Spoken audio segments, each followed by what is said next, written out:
Hey guys, welcome back to the channel. This is story about what if Naruto has been unknowingly been neglected by his parents and started hated them part 1. Before I start, please do support for more amazing content and comments for part 2.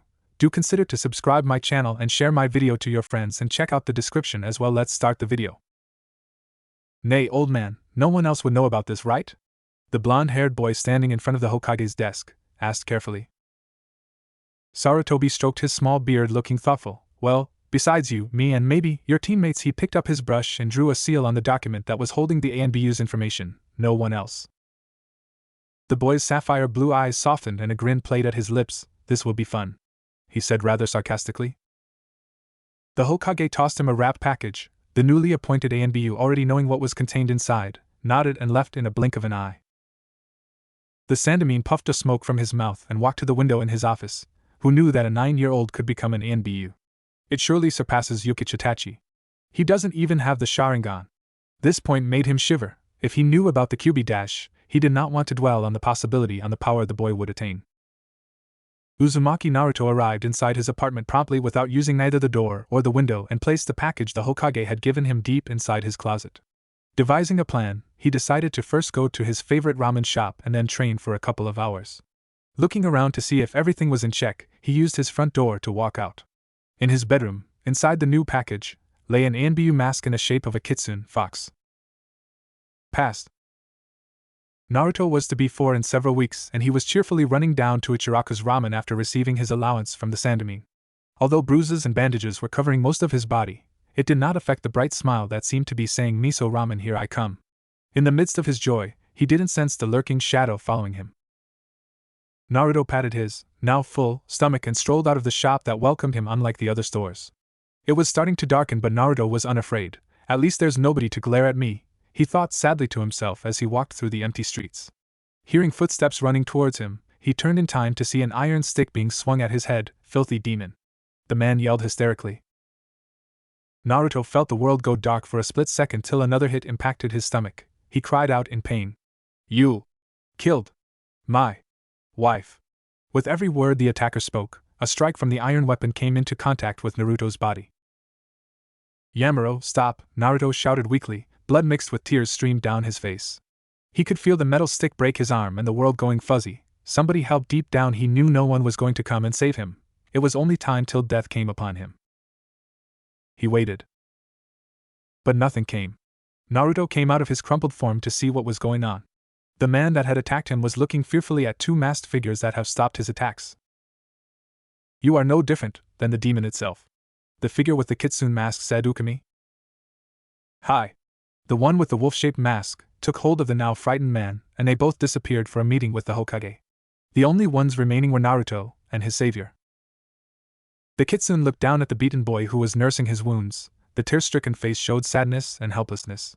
"In a way, I think that the man did the right thing to beat you up." "Nani?"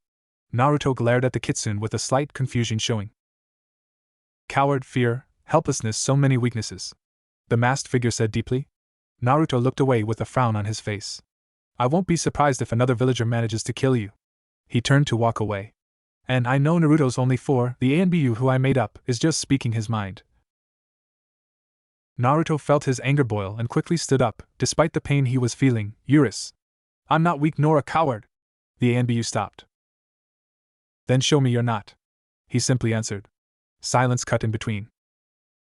Naruto smiled weakly. "Oh, I'll become stronger, even stronger than you." A wave of pain swept over him, but he continued, "Because I'm Uzumaki Naruto, and I'll be the strongest Hokage ever. So you better remember me." He immediately fell forward in a faint. The masked man was still unmoving. "Weird kid, well, better get him to the hospital." He picked up Naruto and they both disappeared from the empty street. Present. Miso ramen. Naruto drooled at the sight of the delicious ramen that was sitting in front of him. Itadakimasu. Breaking apart his wooden chopsticks, he devoured his dinner while thinking of the idea of having 2 identities. Past. Naruto walked out of the hospital, all injuries healed, which was surprising since he was brought in the night before. "You heal pretty quickly, Uzumaki-kuzo." Naruto swung wildly around to find the source of the voice. His eyes led him to a figure standing under a shading tree. "Oh my?" Naruto did not recognize him because of the shadows around the area of the tree. "Or who are you calling Kuzo?" He pointed an accusing finger at the kitsune. Ma, no need to get so sensitive now, Kitsune said calmly. Naruto lowered his arm and gave him a questioning look. What do you want with me? The man scratched his head. Now, first of all, the world does not revolve around you. Second, last night you said something that highly intrigued me. He waited for Naruto to respond, but the kid seemed to be struggling with something else. Intrigued? Naruto said confusingly. If the mask wasn't covering his face, the boy would have seen his eyebrow twitch. Nay. Why do you wear a mask? Are you an ANBU? He said cautiously. Yes, the man said simply. Naruto flinched slightly. That means you're an assassin, he said quietly. The man merely shrugged. The intense blue eyes stared through the eye holes of the mask. Can you teach me how to become stronger? I oughta. No way, the man said instantly without a second thought. Daoshite? Naruto said in alarm. It felt like the kitsune was laughing at him, but the mask hid the emotions. I have other things to do than teach a kid to stand up for himself. But dash! A small business card was thrown at him. Before he got a chance to look at it, the kitsune spoke up again. If you are able to enroll in the Ninja Academy this year and be able to graduate within a year, I might teach you a few things or two, he said monotonously. Hantu? He didn't get a respond, the man wasn't there. Oh yeah? Naruto jumped from his position. The ANBU had appeared behind him. Give the card that I just gave you at the shop, the owner will know what to do. Good luck, he said in a false happy tone. Heh? Naruto spun around, but the kitsune was gone again. He looked back at the business card, touches weights. Present. Naruto strolled down to the lake that was by the edge of the fire country. Weights, he patted his wrists, body and ankle. Yash, let's start training, he said particularly to no one. Passed.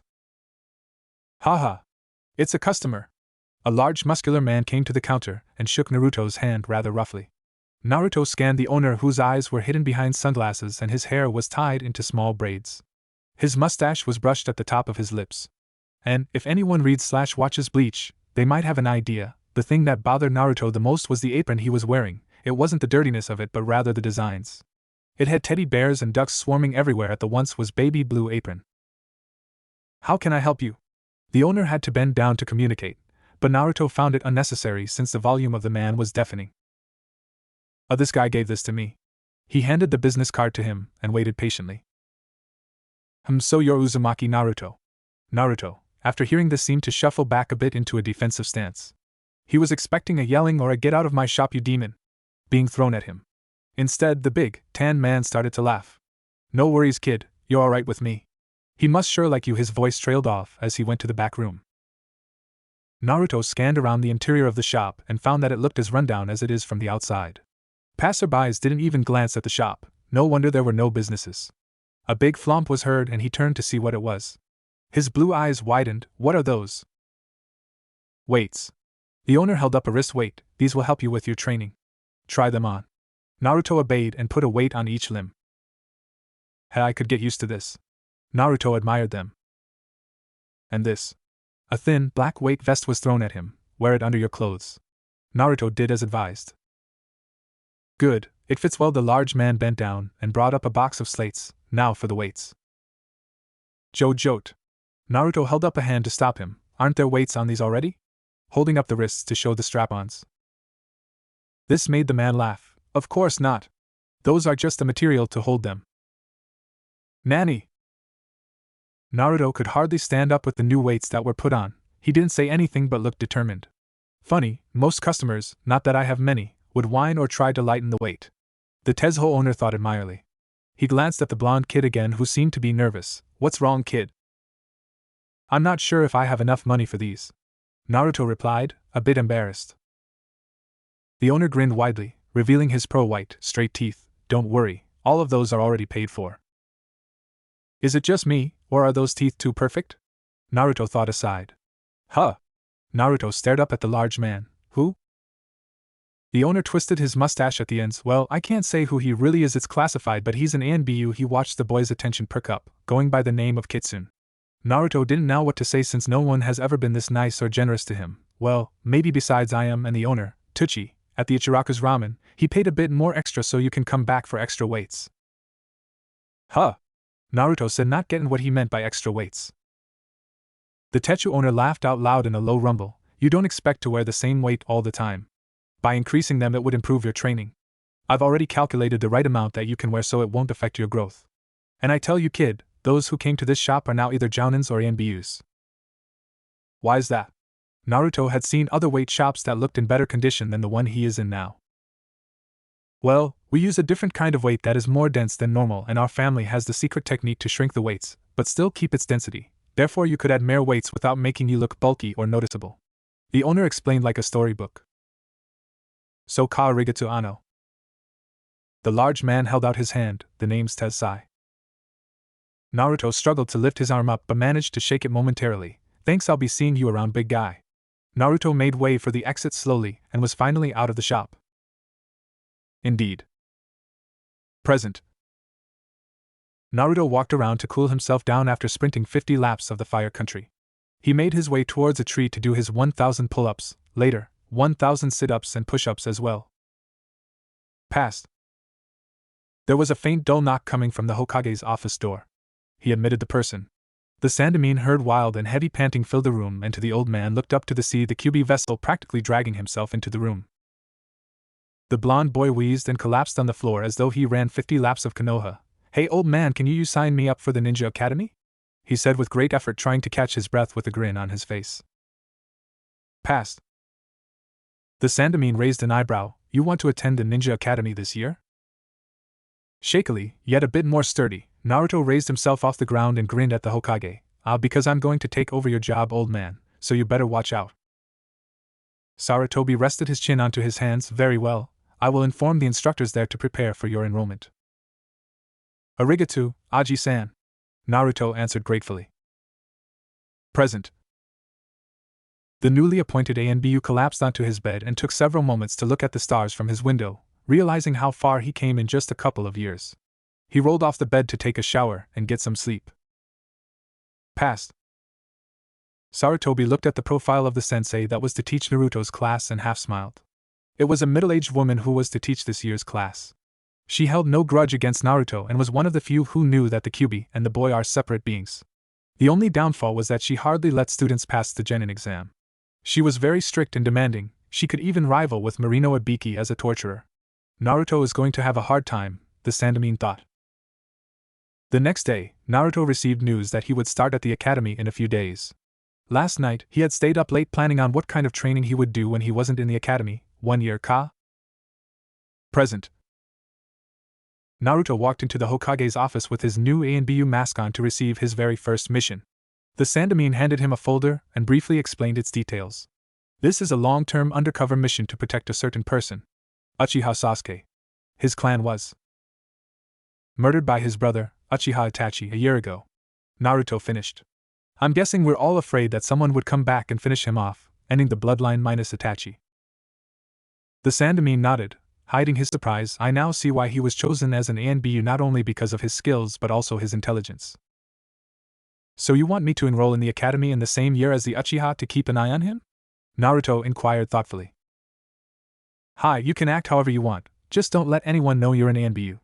The Hokage said, not knowing in later years he'd regret saying that. The ANBU nodded. Will I get other missions while I'm doing this one?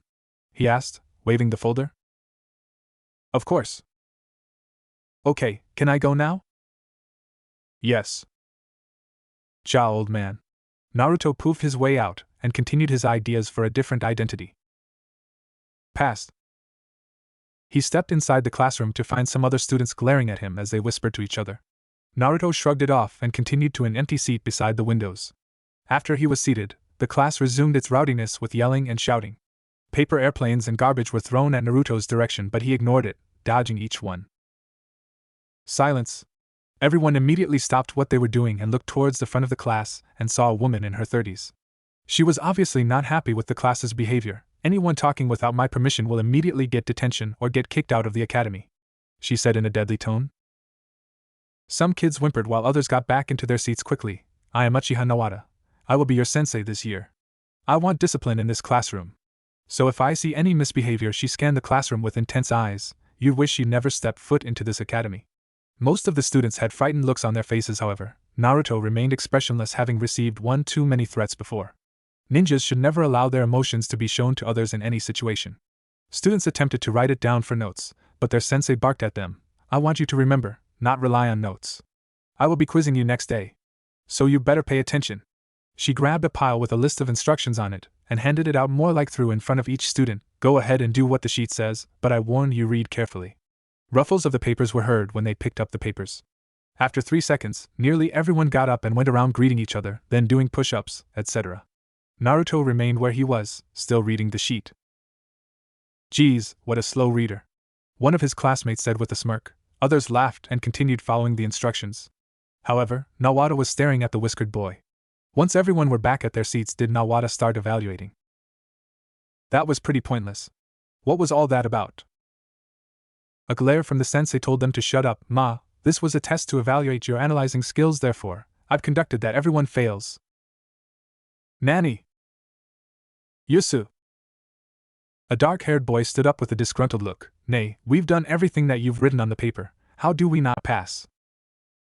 Nawada suddenly appeared behind the boy and leaned in on him. Did I not say not to talk without my permission? The boy was trembling as the woman walked away. She lifted up the instruction sheet and read aloud the writing. Number 1. Read through this list and follow what it says. But we did do all that stuff you told us to do, a girl blurted out. An eraser was thrown at her, and she ducked in time. Nawada went down to the last instruction and interpreted it. Number 30. After having read this list, remain in your seat and wait for further instructions. The students were at a loss, not being able to pinpoint their mistake. Naruto was looking out the window, staring wearily at the clouds. Clearly, you guys didn't even read the whole list and just followed what the second instruction stated. No one dared to say anything. Nawada pointed at Naruto. You. Naruto, sighing, glanced away from the window and focused at the sensei. Explain to me why you didn't move from that seat. All eyes turned to look at him. I don't know. The kids laughed at his stupidity while Naruto merely shrugged and went back to gazing out the window. Nawada laughed inwardly. So this is the QB vessel, interesting. If everyone had read the list, all of your butts would not have moved from its spot. A hand was shot in the air, yes? So, basically there are only 2 instructions. To read the list and then remain seated. The boy had bright green eyes. Nawada smirked. At least one of you get the sense of what's going on. The boy, having gotten the answer, smiled proudly at himself. The confused faces broke out and everyone praised the green-eyed boy. Don't be so proud of yourself just yet. The class broke into a silence again. Now let's move on to chakra control. Naruto consumed all of what Nawada was saying and watched her perform a few simple jutsus. In his eyes, the hand seal's movement seemed very slow, allowing him to memorize it immediately. A poof of smoke came up beside her, and an exact clone of her appeared. Sounds of fascination was heard throughout the classroom. Nawada grinned and the clone poofed and disappeared. If you want to do these types of jutsus, then you'd have to channel and control your chakra, which will require a lot of concentration. Some kids groaned that earned them a devastating glare. The bell rang and the students sighed in relief. About to take off for break, Nawada stopped them. Who told you can be dismissed? There will be no break for today. Go outside for the taijutsu lesson. Heh? And I remember I did that test a couple years ago, and I totally failed. Shows how smart and observant I am. Hehehe sigh. Present. Naruto was standing in the clothing store with a deep, serious concentration shown on his face. What should I wear? He strolled down the rows of clothings and something bright and colorful caught his eye. Now that is what an idiot would wear. Other customers turned to look at Naruto taking off an orange jumpsuit from the rack. He ignored the scowls and the stares, his face in a wide grin. Now this is a jumpsuit that cries kill me. To my enemies. This is perfect. He went up to the cash register, who treated him respectfully, in his mind finally thanking Kami-sama that someone finally bought the hideous, bright, orange jumpsuit. Passed. Naruto collapsed onto his bed and sighed. He had already been attending the ninja academy for a week and it bored him endlessly. He sighed and cringed when he sat back up, having gotten more weights just 2 days ago.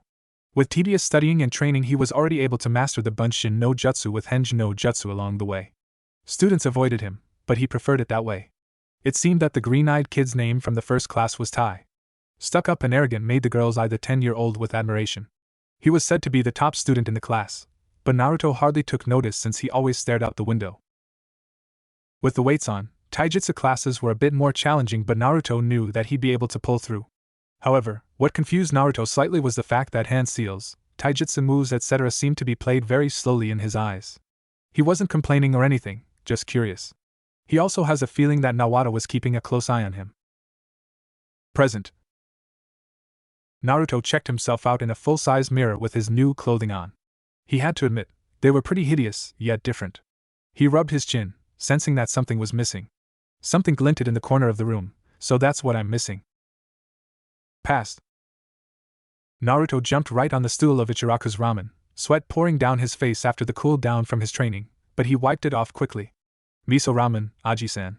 He ordered casually, having been there practically every morning. A steaming bowl was immediately placed in front of him. Wow! Naruto stared at the ramen. The chef propped his hands onto his waist, looking very proud of himself. Don't think I don't know what my best customer likes to eat every morning, gambade. Naruto gave him a wide soft grin. Thank you, Aji-san. The chef laughed. Just as long as you keep eating here. Of course. And the training that Naruto does in the morning is his own, so after his morning training he then goes to the academy. Several months later. Everybody hand in your homework from yesterday, Nawada demanded at the end of class, and those who didn't do it, 500 push-ups. Students quickly placed their detailed plans on top of each other, having learned they could get kicked out for not doing homework. The class was nearly cut in half, some students expelled, some withdrawing fearing the sensei. Nawada pointed to a girl. Summarize what we did yesterday. The girl gulped and stuttered a bit. No, they would get detention if they don't remember what they did previously. We studied how to make a strategic plan for a variety of missions. If you can't even plan out your missions, then you're just an idiot looking for a shortcut to death. Understand? She barked at them. Hi, sensei. They chorused. The girl who answered sighed in relief. Tomorrow is the genin exam, so those whom are participating better be prepared. Dismissed. The class gathered their things up and got ready to leave to their afternoon lives. Nawada was collecting the homework when she felt a presence in front of her. Sensei, why did you reject my entrance form for the genin exam? Blue eyes pierced through her gaze. Nawada folded her arms together. What makes you think I should let you? She studied his face, which seemed to be glazed with a proud amount of confidence. Because I know I am capable of passing it, he said firmly and stared up at his sensei. She sighed. Naruto, not only are you the youngest, but your grades aren't that impressive, and you've only been to this academy for half a year. You're not ready. She went back to gathering up the papers, hesitating for giving him a not-so-sturdy answer. Indeed, he was the youngest, but his grades were at the top of the class. For a while, he watched her. But you know I can. She paused. Naruto had noticed that Nawada had been watching him ever since the first day. She eyed him suspiciously. Why do you want to take this test so badly? He didn't want to reveal that he had made a deal with an ANBU. I want to be acknowledged and become Hokage one day. Determination struck his face, and he seemed to mature at that instant. Nawada wanted to laugh out, but his look kept her place. After a long thought, she smirked. I'll see if you can then. Hinting that as a note for leave, Naruto bowed. Arigatou gozaimasu, he said huskily and left immediately afterwards. Nawada frowned slightly when he left. Did he notice I was watching him the whole time? Flipping through the homeworks. She isolated a page and looked at its contents. The plan diagram was simple yet effective. With labels of directions and instructions, the plan would grant a team who was following it instant victory. This diagram is at the possible level of a chunin. I'll see what you can do. She placed the paper down. Uzumaki Naruto. Present. Naruto adjusted the glinting goggles on his head and faced the classroom where he would have to attend for some years to come. Here we go. He slid the door open and faces turned towards him. I did not miss this place at all. A chunin glanced at him and smiled. You must be Naruto-kun. Naruto nodded and studied the man's face, where a long scar ran across his nose and both cheeks. His hair was tied up in a feather duster ponytail, and his eyes bore kindness. I'm your sensei Umino Irika. Would you like to introduce yourself to the whole class? Naruto made a mischievous grin and turned towards the class. I'm Uzumaki Naruto. With a booming voice he shouted. And I'm going to be Hokage one day, so you better not look down on me. The class remained in a stunned silence while his new sensei gaped at his introduction. The whole class erupted in laughter. What an idiot. He has no shame at all. I somewhat feel embarrassed for him. Naruto scratched his head. Sigh, this will be interesting. He saw his mission target sitting in the center of the room, where some girls blushed when they saw him. What an arrogant-looking guy! Cold onyx eyes focused on his and within a split second glanced away. I somehow already don't like you, Uchiha Sasuke. After class, Naruto strolled down a road leading to a stone engraved with names. Callous fingertips ran across specific kanjis. You know what, sensei? A small smile revealed on his face. Irika-sensei is nowhere near your treacherous lectures and trainings.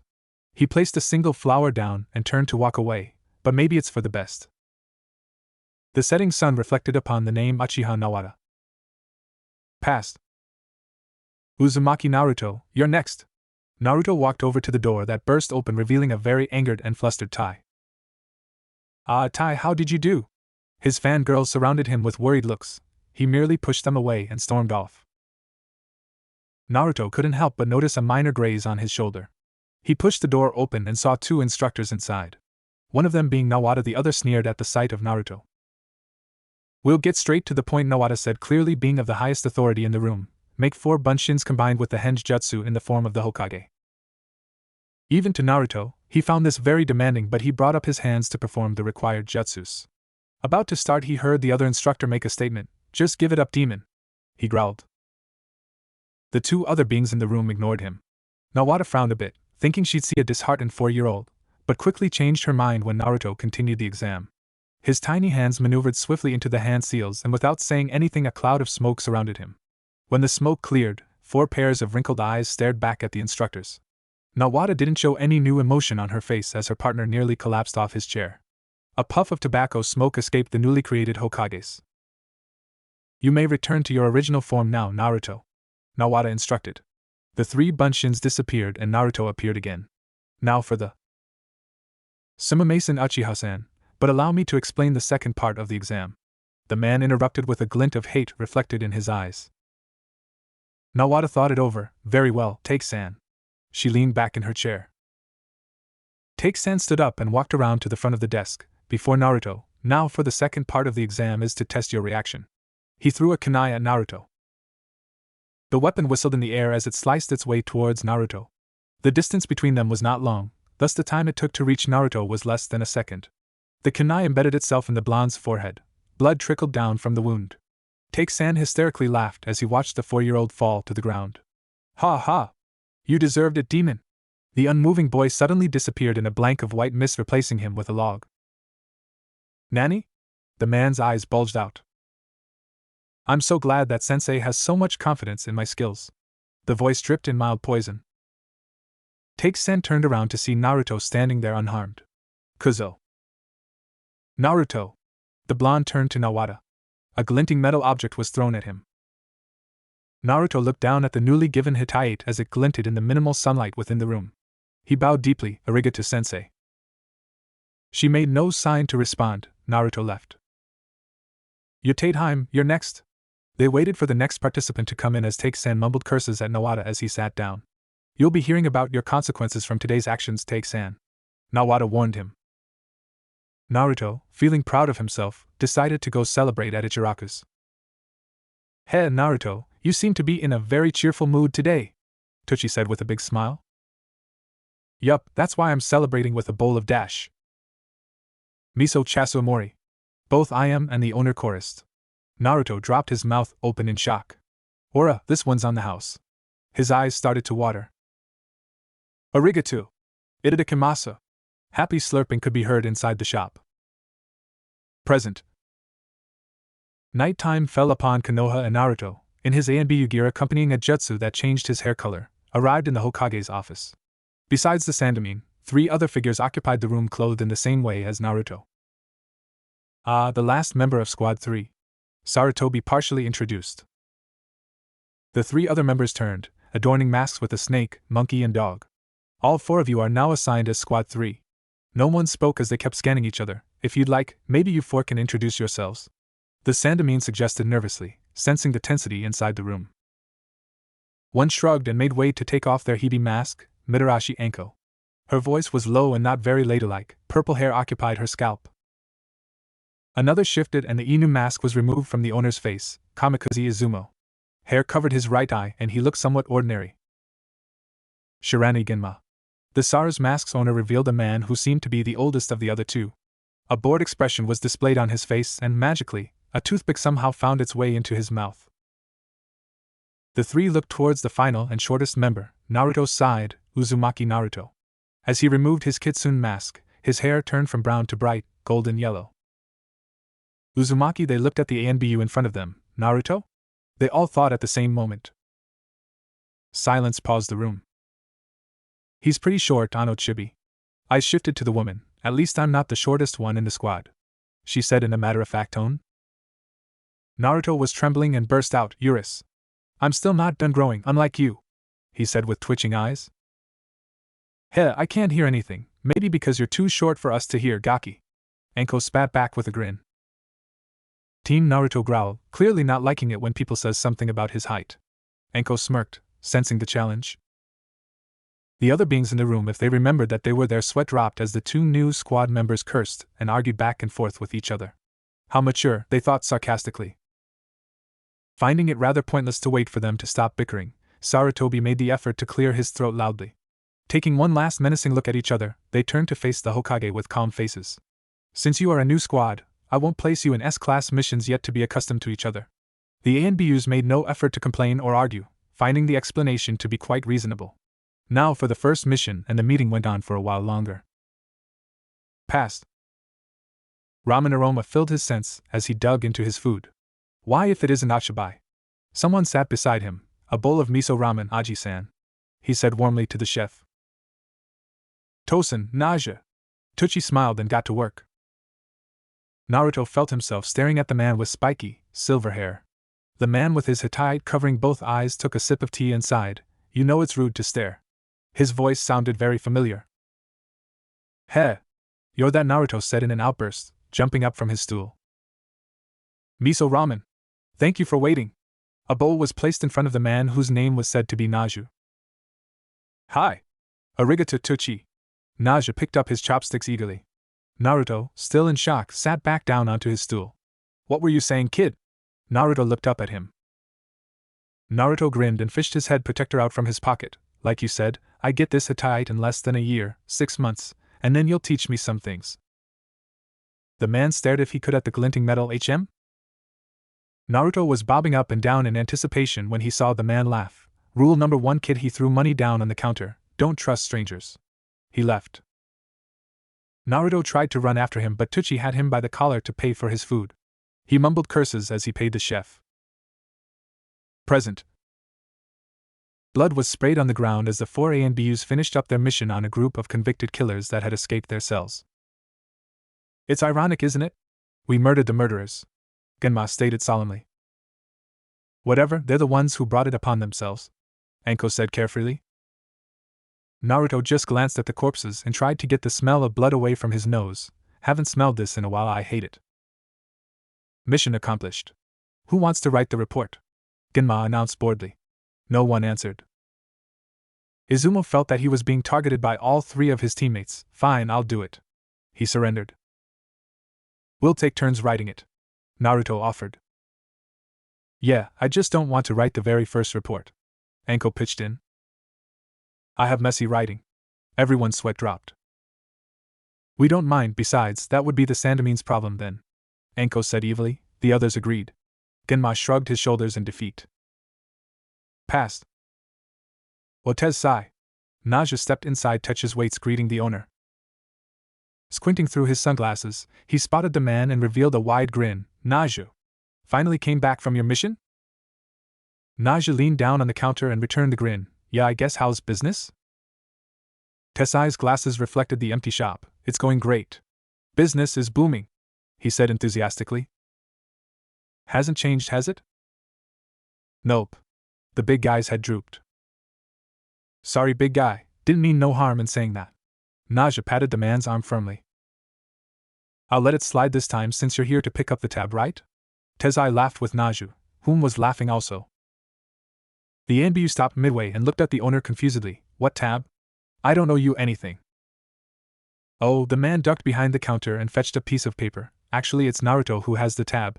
That's why I'm having him come here to clean up the place today. Why does he have a tab in the first place? Naju questioned as he received the paper and read its contents. For weights? Tessai nodded, but I thought I already paid for his extra weights and everything. Yes, you did, but he's already using the weights you paid for, and he still needed more. The Tetsu's shop owner pushed his sunglasses up. A year's supply? The owner nodded. You're kidding, right? Before Tezai could answer, the door opened and Naruto walked in with a bored look on his face. Nay, Tess-san, what do I have to do today? Naruto looked at Tezai and saw him with another familiar figure. Igaki, Naja turned to Naruto. Show me your weights. Heh? Why should I do that? Naruto frowned. Thinking of a quick excuse, he answered, or I won't teach you anything. Hearing this, Naruto quickly showed him his wrist, ankle and body weights. Why do you need to see the weights? Naruto asked excitedly. Naja turned to Tezai, handing him Naruto's tab while mumbling something. Ja-ni, Tezai. He passed by Naruto, sayonara chibi. And he was gone. What was all that about? Naruto mumbled. Catch Naruto.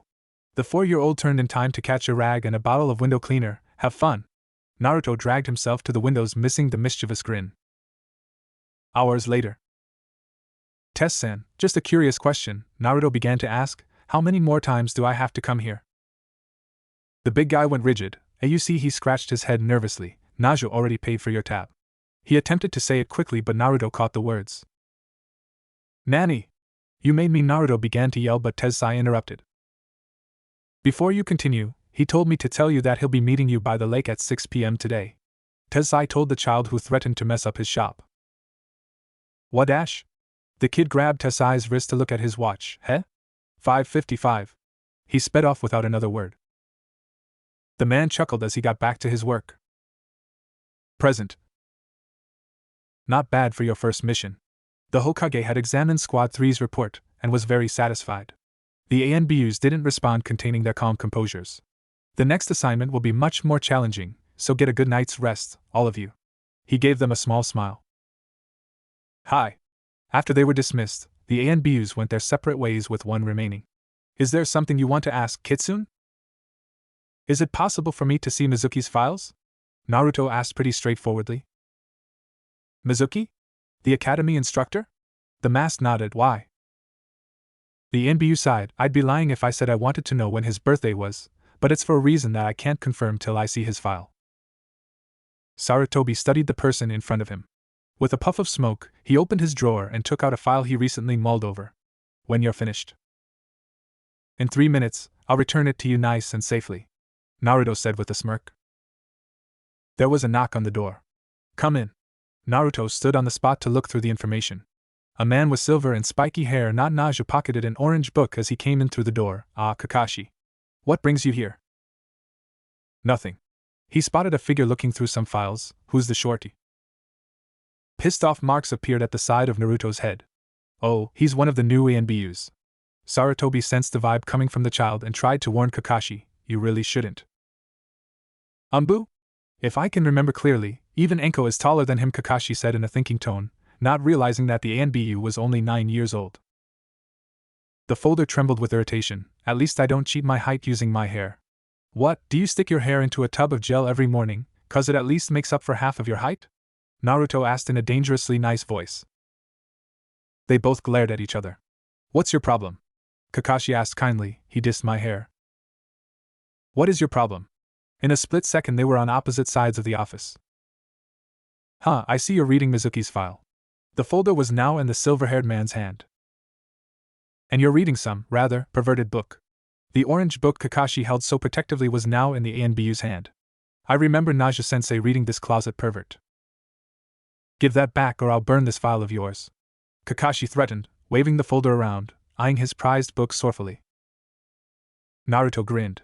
He lifted the book up to eye level. You burn that, I'll burn this. No! That's a limited version. That edition is already sold out. Fine, why don't we just give it back to each other together?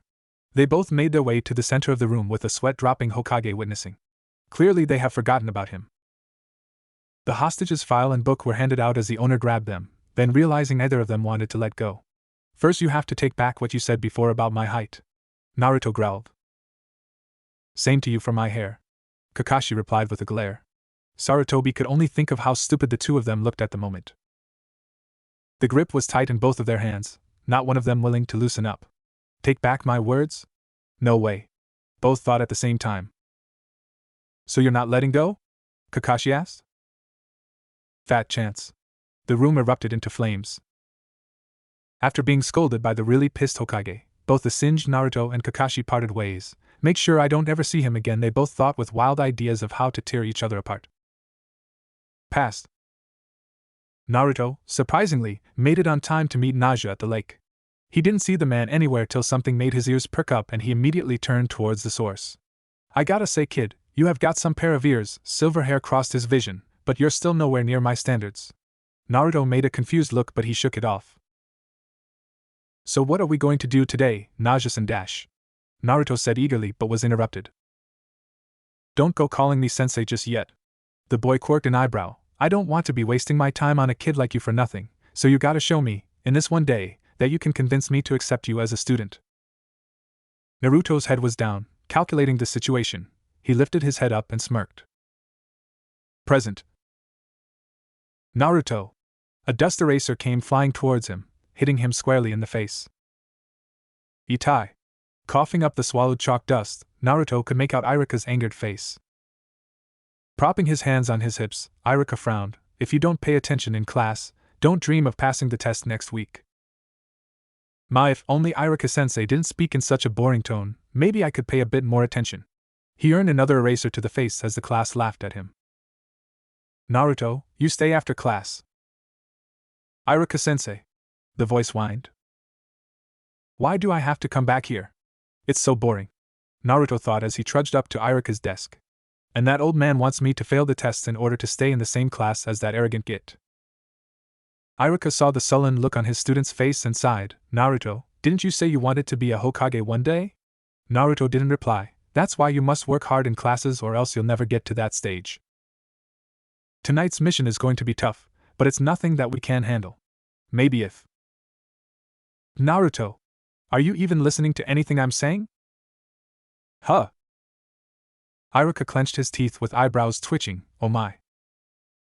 Iruka-sensei, did you say something? That did it. A beating could be heard. Itai. People stared at the customer on the stools as he happily slurped up his 12th bowl of ramen. Along with him was a rather embarrassed man with a scar across his nose. Naruto. Haven't you had enough already? Iruka nervously asked the feasting child. Nope. Iruka groaned. Maybe I shouldn't have hit him that hard. After 3 more bowls, with the bulging bruise on the top of his head, Naruto smacked his lips in satisfaction. That was good, I guess letting him hit me paid off. Of course. Since you don't need to pay for it. Amuno said through gritted teeth. Huh? Aye. Iruka defended himself. Passed. Naja took out a bell and tied it to his waist. Take this bell away from me and you pass. The bell teased him with its glinting metal. You can use ninjutsus and taijutsu, anything actually. He informed the 4-year-old. Naruto took a deep breath before Naja shouted, Hajime. The man disappeared. Damn, he's fast. Naruto jumped away in time to dodge his attack. Naja vanished again. Regaining his balance, Naruto could feel his heartbeat pounding with excitement. I can't find an opening to get in. And I don't have any weapons yet. He didn't have enough time to buy any shurikens or kunais since he had to clean up Tasai's shop. Doing a couple of hand seals, Bunshin no Jutsu. 2 other Narutos stood next to him, Ikuzo. They hid in the trees and bushes. Naja stood still for a moment. Okay, I'll play along. Naruto observed his hand seal movements, Kage Bushin no Jutsu. Nani? Kage Bunshin? Naruto had noticed a different set of hand seals, but the results were the same. 2 other Najas stood side by side. Sokka, he distributed the same amount of chakra among the 3 of them, so I won't be able to sense which one is real Shirmata. He can sense mine then. He's here. He rolled to the side and performed Shinjuzanshu no Jutsu and pulled Naja down to the ground with only his head sticking out. It disappeared. Damn. A clone. Taking off his wrist and ankle weights, he charged out from the bushes. HM? Naja spotted Naruto spring out of the trees. What is he doing? Naruto placed his hands together, and like he observed and memorized, shouted, Kage Bunshin no Jutsu. Nani? How do you know how to use Kage Bunshin? A startled Naja backed away a bit. USO. How can he? The smoke disappeared and 5 Narutos were grinning at him. Anogaki HM. Not bad, but I'm still stronger than you at this point dash. He felt his body being pulled underground. This isn't Shinji Zanji Docha Igyo no Jutsu? This kid is. He felt a tug at his waist. Incredible. Mada. He grabbed the boy and threw him into the lake. That was close. Guess I'd better not underestimate you, Gaki. And Dochu Igyo no Jutsu can allow a person to hide underground till they're ready to attack. Naruto was sinking to the bottom, so heavy the weight he fumbled at his clothes. Naja watched as the 4-year-old climbed out of the lake. The atmosphere felt heavy. Without blinking he watched as the boy disappeared and the bell dangled in front of his face. Mada ka?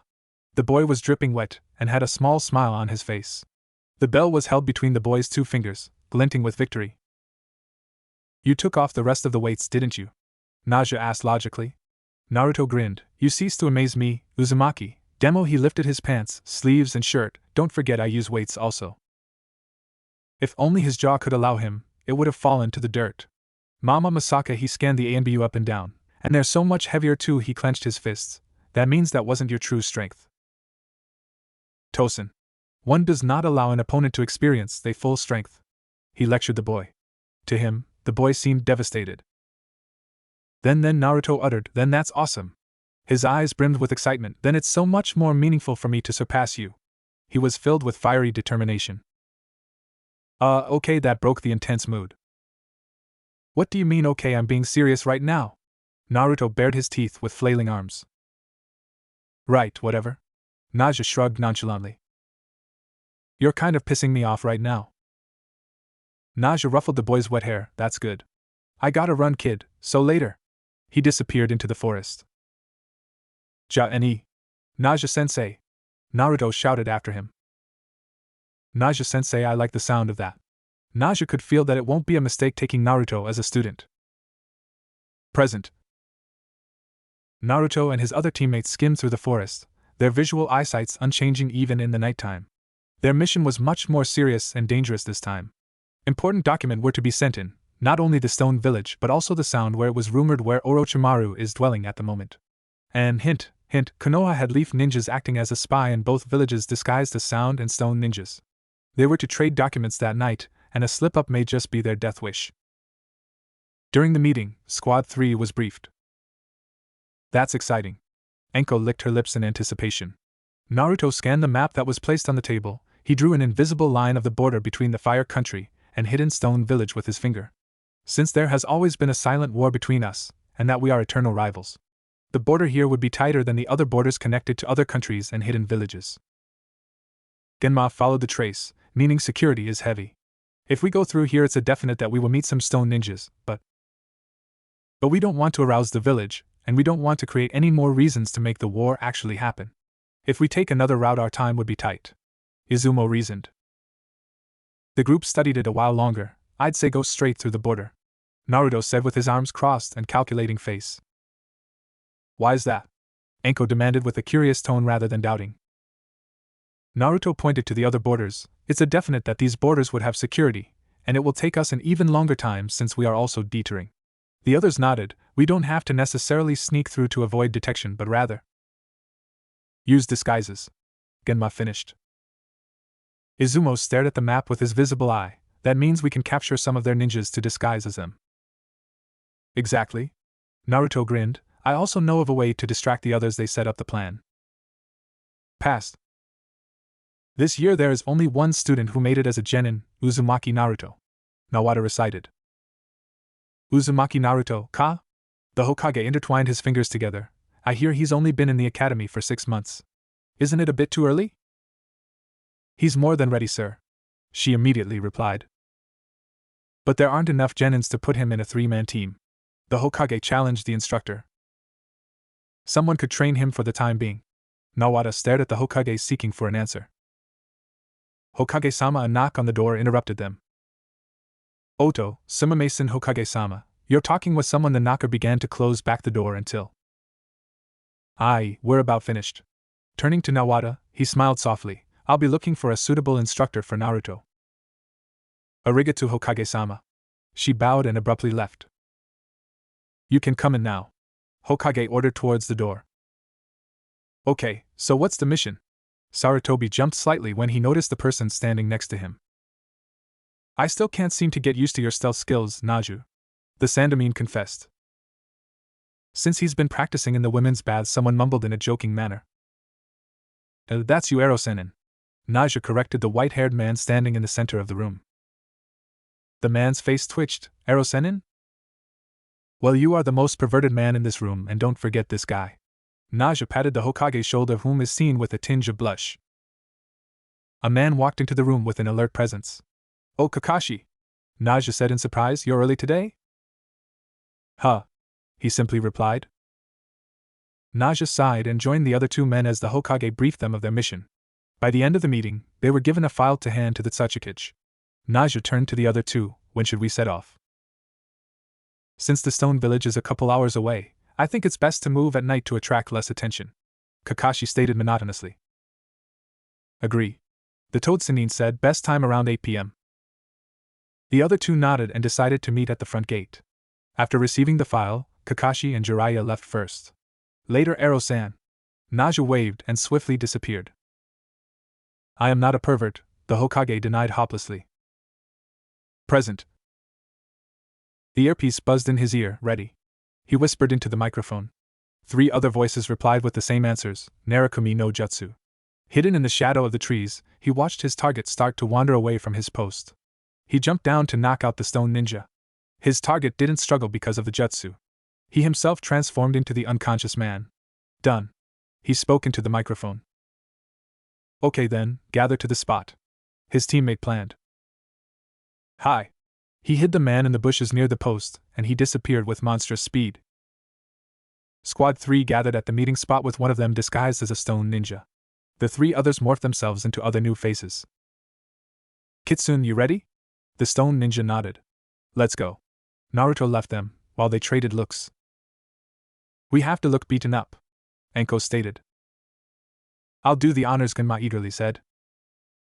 We'll just add it to our jutsus. Izumo interrupted promptly. Genma frowned in disappointment. Naruto sprang from branch to branch towards the captain of the border squads. Spotting him, he raced towards him. Taicho. The captain turned to him. Intruders spotted in the east border. How many of them? We've spotted 3, Naruto acted out smoothly, and they look strong. The captain thought it through quickly. You go inform the village, he ordered for some squads. Intruders spotted at the east of the border. You know what to do, he barked at them. Hi! They all cried in unison, including Naruto. Taicho. The captain responded. The intruders seemed to have been beaten up. The ninja was led to an open clearing where 3 bodies laid. He examined the bodies and eyes went wide, for the bodies started to form into his own people that patrolled that particular area. Wake them up! His men went to do the task. The intruders must have done this for a distraction. Someone groaned. He grabbed the now conscious man. What happened? The ninja came out of the daze. We were just patrolling till we spotted the intruders, and next thing we knew we were beaten up. The captain threw him back to the ground. Useless. He found the others staring. What are you all standing around for? Go find the intruders. The ninjas scrambled to search for the invaders. What was left were the 3 injured ninjas. Hurry up and look for them. He left. Geez, what an ass. Enko commented when she got up from the ground, and I can't believe they are so gullible. Izumo agreed. We just have to wait for Kitsune to finish at his side, Genma stated matter-of-factly. 2 documents traded, and with small nods of the head they departed the opposite way. Naruto got back into his disguise and continued with the plans. Package traded? Confirmed. The other 3 replied. Naruto spotted the captain that he had first spoken to and approached him. Taicho. What is it now? The captain demanded furiously. When I was on my way to the village, other squads have reported that they have spotted 3 intruders leaving at the west border. Naruto lied to him effectively. The captain stared down to the ground. Is that so? Naruto nodded. Call off the search. We'll just leave that other squad to deal with it. He took off where he left Naruto with a surprised look on his face. Wow, they sure love doing their job, he said sarcastically and headed off towards his team. Passed. Naja met with his 2 other teammates and took off. Kakashi glanced at Asako Naja, his original ANBU's squad captain. He had to admit, he looks up to the man. Spotting the border, they sped up. 2 people following us, Kakashi noted. The others agreed. Naja did some hand seals and turned around for a split second to release the jutsu. Since we don't have enough time, 3 replicas of each member appeared and ran in a different direction, leaving a distinctive trail. I bet they're gullible enough. The others smirked as they continued. Present. Squad 3 sped across vast forests and plains, entering the Sound Village to drop off their second document, which was very successful. We must remain quiet on the way back. I've heard there are many ninjas who can listen on us easily without us even knowing, Izumo advised. With nods shown, they proceeded to leave the country. Passed. Successfully handing the document to the Tsuchikage, the 3-man team left for Konoha. When they knew they were on safer ground, they slowed down. So Jiraiya, when's your next book coming out? Naja asked eagerly with a grin. Kakashi shook his head, sighing. Honestly, Kakashi, you should try his book sometimes. Makes you less stiff. He teased the young Anbu. Kakashi ignored him. PFT, he'll catch on soon enough, Jiraiya said confidently. This made Kakashi blush while the 2 older men giggled. Yes, giggled. Present. I sense chakra up ahead, Anko informed. It's familiar. Genma felt annoyed. Should we just avoid it? Too late, Naruto said as he stopped. He's here already. He? Izumo stopped beside the youngest Anbu. Orochimaru. Orochimaru. Anko snarled at the figure in front of them. Fufufu, what do we have here? The snake Sannin said mockingly. We have no intention to fight you, Izumo calmly said. The snake-like man laughed. I'm bored. Humor me. Geez, Genma blew out. Naruto, however, remained silent. Orochimaru ignored the statements and scanned them. So who'll be my first victim? His tongue licked his lips in anticipation. Anko was about to move forward, but Naruto stepped up before her. He squeezed her shoulder lightly as if to tell her that he wanted to handle this man. Not knowing why, she nodded. Let's get this over with, Naruto said quietly. The devil's face turned smug. Nanny? I'm fighting a brat? What? Afraid you'll lose to me? The 3 other Anbus disappeared to a farther distance to let them have a more open area. Orochimaru smirked, and he pulled a sword from his mouth. With one sweeping movement, the sword sliced the trees around them in half, which seemed very easy for him to do. Naruto remained still for a moment longer until he took out his ninjakin that was strapped on his back and disappeared. Orochimaru followed suit. A slash was heard and blood dripped to the ground as the snake Sannin reappeared with his left arm cut. You're pretty fast, Gaki, he admitted to the kitsune mask. The sword gleamed in the dying moonlight. Even the Hokage would have difficulty dodging that sword, Genma thought solemnly. Be careful, Naruto. The 2 other Anbus thought along the same lines. Orochimaru was on the offensive at the moment, and was backing Naruto against the tree. The Anbu managed to parry the attacks but failed to notice a bunshin coming from behind. Shing, the metal whistled through the air. Orochimaru grinned, knowing that it was unavoidable. Air hitched in their throats as they saw the youngest Anbu fall and disappear. Is that all you've got? A small, mocking voice carried through their surroundings. Orochimaru looked to his right to see the Anbu has landed on the flat surface of his sword. Impossible, there was no way he could have escaped that. It's not a clone or Kawarimi no jutsu, his speed is unbelievable. Izumo stared shockingly at his teammate. Naruto was still. I promised that I will surpass you, sensei. A bird chirped from a distance. Naruto looked towards the first few rays of morning creeping through the trees. Next time, the snake man looked at him, send a more realistic clone. Throwing a shuriken directly to his head, Orochimaru got a glimpse of the murderous glare in the Anbu's eyes through the mask, before disappearing in a puff of smoke. His team gathered with him. How did you know that was a bunshin? Anko asked. Naruto looked at her. Just a guess. He turned towards the way they were to take to go back, missing the sweat drops his teammate bore. Ah yeah, it was more than a bunshin, although it's incomplete. That was definitely sensei's. Finally back. Izumo's voice interrupted his thoughts. Ah, Genma calmly said. Passing through the Konoha gates, they immediately headed towards the Hokage's tower to report and hand over the documents. What, Kitsune? Anko sped up to him. Just then, in that fight? You were pretty speedy. Is that some sort of special move? Who knows? Anko clenched her teeth. The team? Oh, we're almost there. Naruto sped forward and Anko swore that an evil grin was plastered beneath the mask. Past, readers, no. Not the past/present thing. And last chapter you'll be seeing these, I hope. Sarutobi handed him the folder. This is the only kid who passed the Genin exam this year.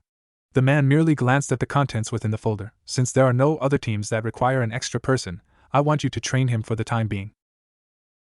He closed the folder and smiled. I'm surprised that you think I can handle this, Ero-sensei. He felt the older man twitch. Ma, don't worry, he'll be in good hands. He headed for the exit. I'll see you later then, Hokage-sama. The man teased before a paperweight missed him. Naja walked down the streets with folder in hand. Seems like I'll be seeing you for a while, Gaki. Present. Naruto felt the hot rush of water glaze his body as he sighed.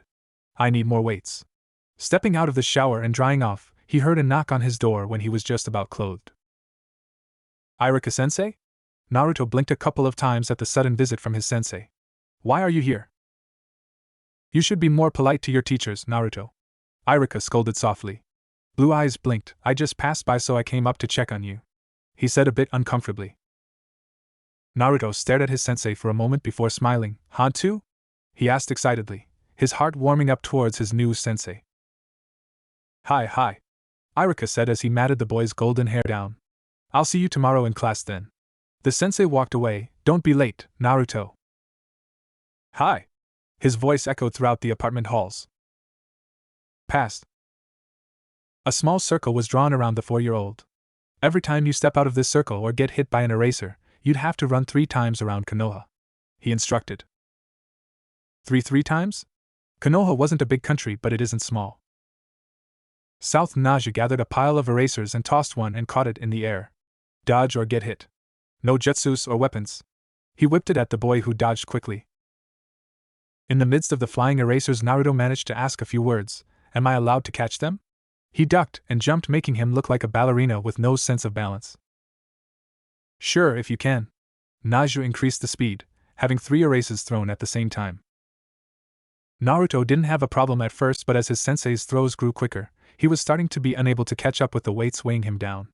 When the 3 erasers came at him, he didn't have time to dodge but catch with both hands, and the last caught in between his teeth. What he didn't anticipate was a bunch coming immediately afterwards, hitting him and covering him with white dust. Mada, Chibiski. Naja crouched down and grinned. It'll take you 10 years to catch up to my speed. Arrogant but true. Coughing up chalk dust, Naruto slowly stood back up and wiped the white sediment off his face. Naja noticed the smirk. Just give me half of that and I'll be at you level. No, even stronger than you, sensei. Really? Well, start by running. He counted the white marks on the Naruto's clothing. 15 laps of Konoha. A white trail of dust followed a little boy running around the hidden village.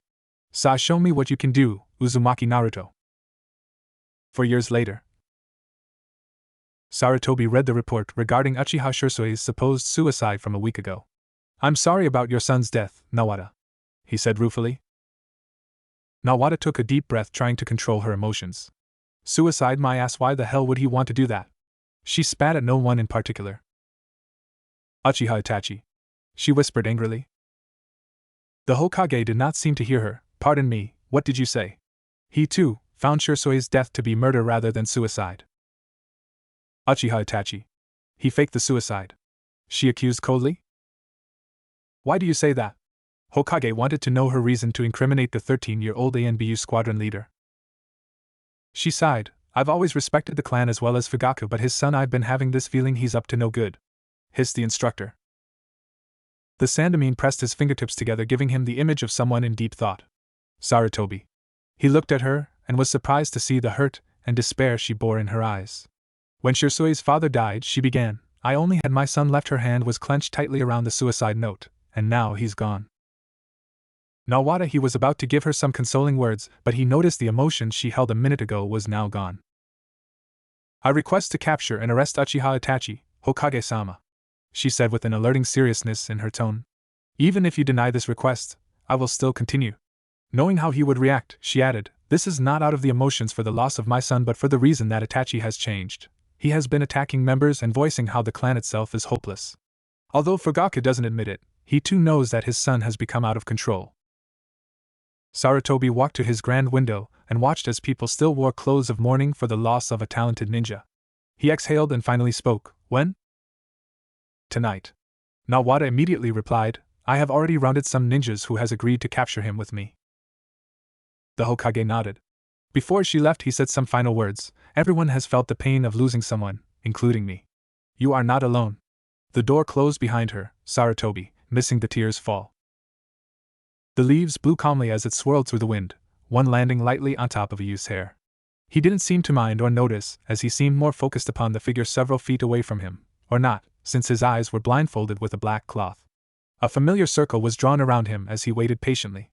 In his sensei's hand were several kunais and shurikens. The metal glinted in the sun, edging the man to throw them towards the boy. Using the wind as a distraction for sound, the man threw the weapons with a sharp speed. Within a breath's moment, the boy had visibly disappeared as the clinks of metals were heard, reappearing with shurikens returning to its owner, while the kunais were caught in his fingers. The leaf from his head remained, seemingly undisturbed. Penalty.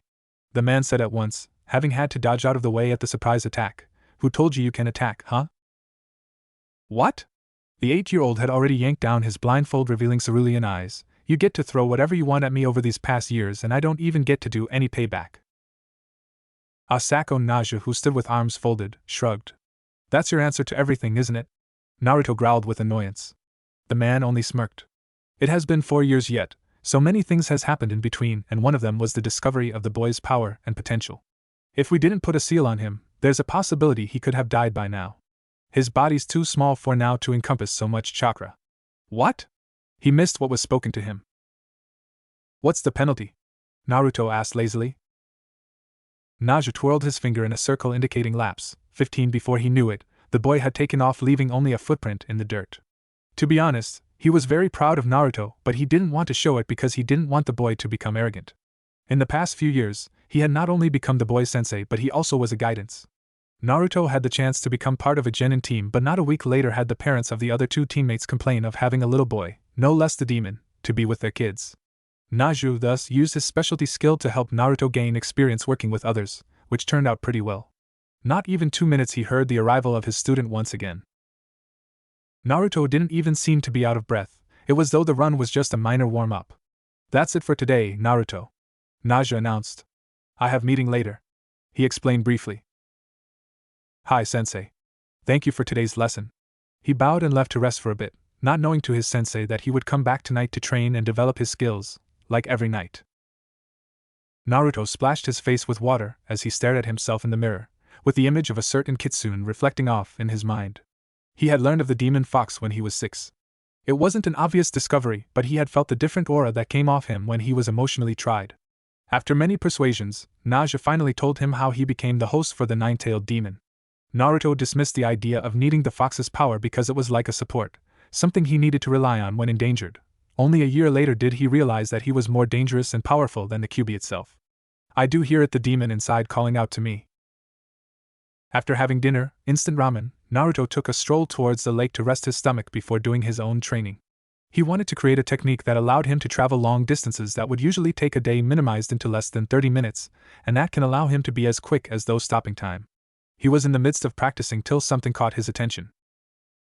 The smell of blood. Lots of it. He immediately sprinted off to where the source was.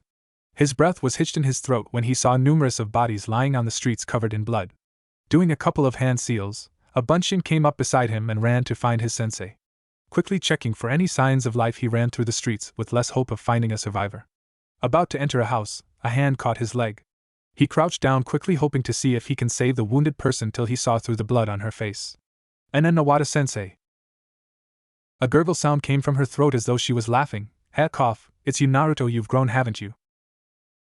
Naruto could feel her trembling as blood gushed from her wounds. Sensei, save your breath, I can heal some of your wounds. He tried to stop her from speaking, having learned some small medical jutsus from Naju. She shook her head. It's too late. What are you saying? It's never too late, Naruto cried out. She reached out to him. I know my own body, Naruto. She gave him a weak smile. He grabbed her hand. Who did this? He looked around the street of massacre, not even wanting to know how many more there are inside the buildings. Itachi. She breaths came quicker and shorter. She grabbed him close to her. Don't look into his the grip loosened eyes. And she fell back, life escaping her pupils. Naruto knew she was dead. He didn't even know her all that well, but she somehow seemed close to him. He closed her eyes and got up, scanning the bloody scene. A figure flew by and he immediately knew it was the killer, and chased after him. The Hokage had a grim expression when Naja walked into his office that night. "What's up, old man?" He caught the Sandamine's eye and slightly frowned. "Not good." He found out. He stored his crystal ball away safely. Naja sighed. "He's bound to find out sooner or later. He's coming for you right now." The Hokage could see the pause in the ANBU's movements. "He knows you're alive." "Naruto, he's a good kid," Naja said, clearly ignoring the Sandamine's words. "Please, give him a chance." Sarutobi gaped at the ANBU's attitude. "What are you say dash?" The door burst open and Naruto entered with a terrified look. "To the Yukika clan," he stuttered, "massacred." Both men immediately turned their attention towards the new situation. "I'll head off first," Naja said sternly as the Hokage made his way to rounding up other ANBU members. He smiled at him. "Take care, old man." And he followed Naruto. Uchiha Itachi stepped off a branch as he sped through the dark forest, finishing testing his newly developed abilities. He was to meet up with Hoshigaki Kisame right outside the border before they made their way to the Akatsuki organization. He heard a disturbance up ahead and stopped immediately to find himself facing a kid. "So you're the QB vessel?" He scanned the child from head to toe. "Not what I had expected." "What's with the cold look?" His scarlet red eyes came upon Naruto's sapphire blues. "They were your family," the 8-year-old spat. He had always respected the, what was once, powerful clan. "They were only things to test my new power," Itachi merely stated, surprised he was wasting time talking to the kid. "This has nothing to do with you." He was about to take off when he noticed a kunai pressing against his throat. "Interesting. Unlike my pathetic brother, you have some skills up your sleeve." He began to activate his Mangekyo Sharingan when Naruto backed away, avoiding eye contact. "So you've heard maybe from that pathetic woman who tried to arrest me?" "Eurus." He stared him in the eye, unafraid. "Don't go calling people pathetic when you've marked yourself one." With lightning speed he managed to cross out the leaf symbol on Itachi's highlight. Doing some hand seals, tattoo markings appeared all over his body. Release. Some of the tattoos disappeared as chakra came pouring out. Itachi immediately fell on one knee as he felt an aura weighing down on him like a menacing creature. "What the hell is this? That kid is not ordinary." He wanted to avenge her. His mind was racing, but it only remained on one thought: kill Uchiha Itachi. As fast as his chakra came out, it dissipated. "Nani? I was wondering what took you so long." A low voice rumbled from behind Itachi. A shark-like man appeared with a disapproving frown. "You were held up by a kid?" He had a Zanbato rested on his shoulder as Naruto noticed that it was the source for the chakra absorption. The newcomer suddenly appeared in front of Naruto. That caught him off guard. "He's fast." Next moment he was knocked out. "Should I kill him?" Hoshigaki Kisame said, lowering the sword to the boy's neck. Itachi, recovering from the chakra blow, stood up and walked over to where his future partner stood. "No, leave him." He watched as the tattoos redrew themselves and disappeared. "We'll be back for him soon." "Naruto!" Someone shook him. "Oi, Chibi!" His eyes shot open and Naruto looked around wildly to see where Itachi was, but he was nowhere to be seen. "Naja-sensei," he muttered. "What the hell were you trying to do going after Itachi yourself?" Naja asked with an annoyed expression. Naruto didn't answer. He failed. He failed to kill Itachi. But he couldn't dwell long when he realized that both student and teacher were distracted by a sound.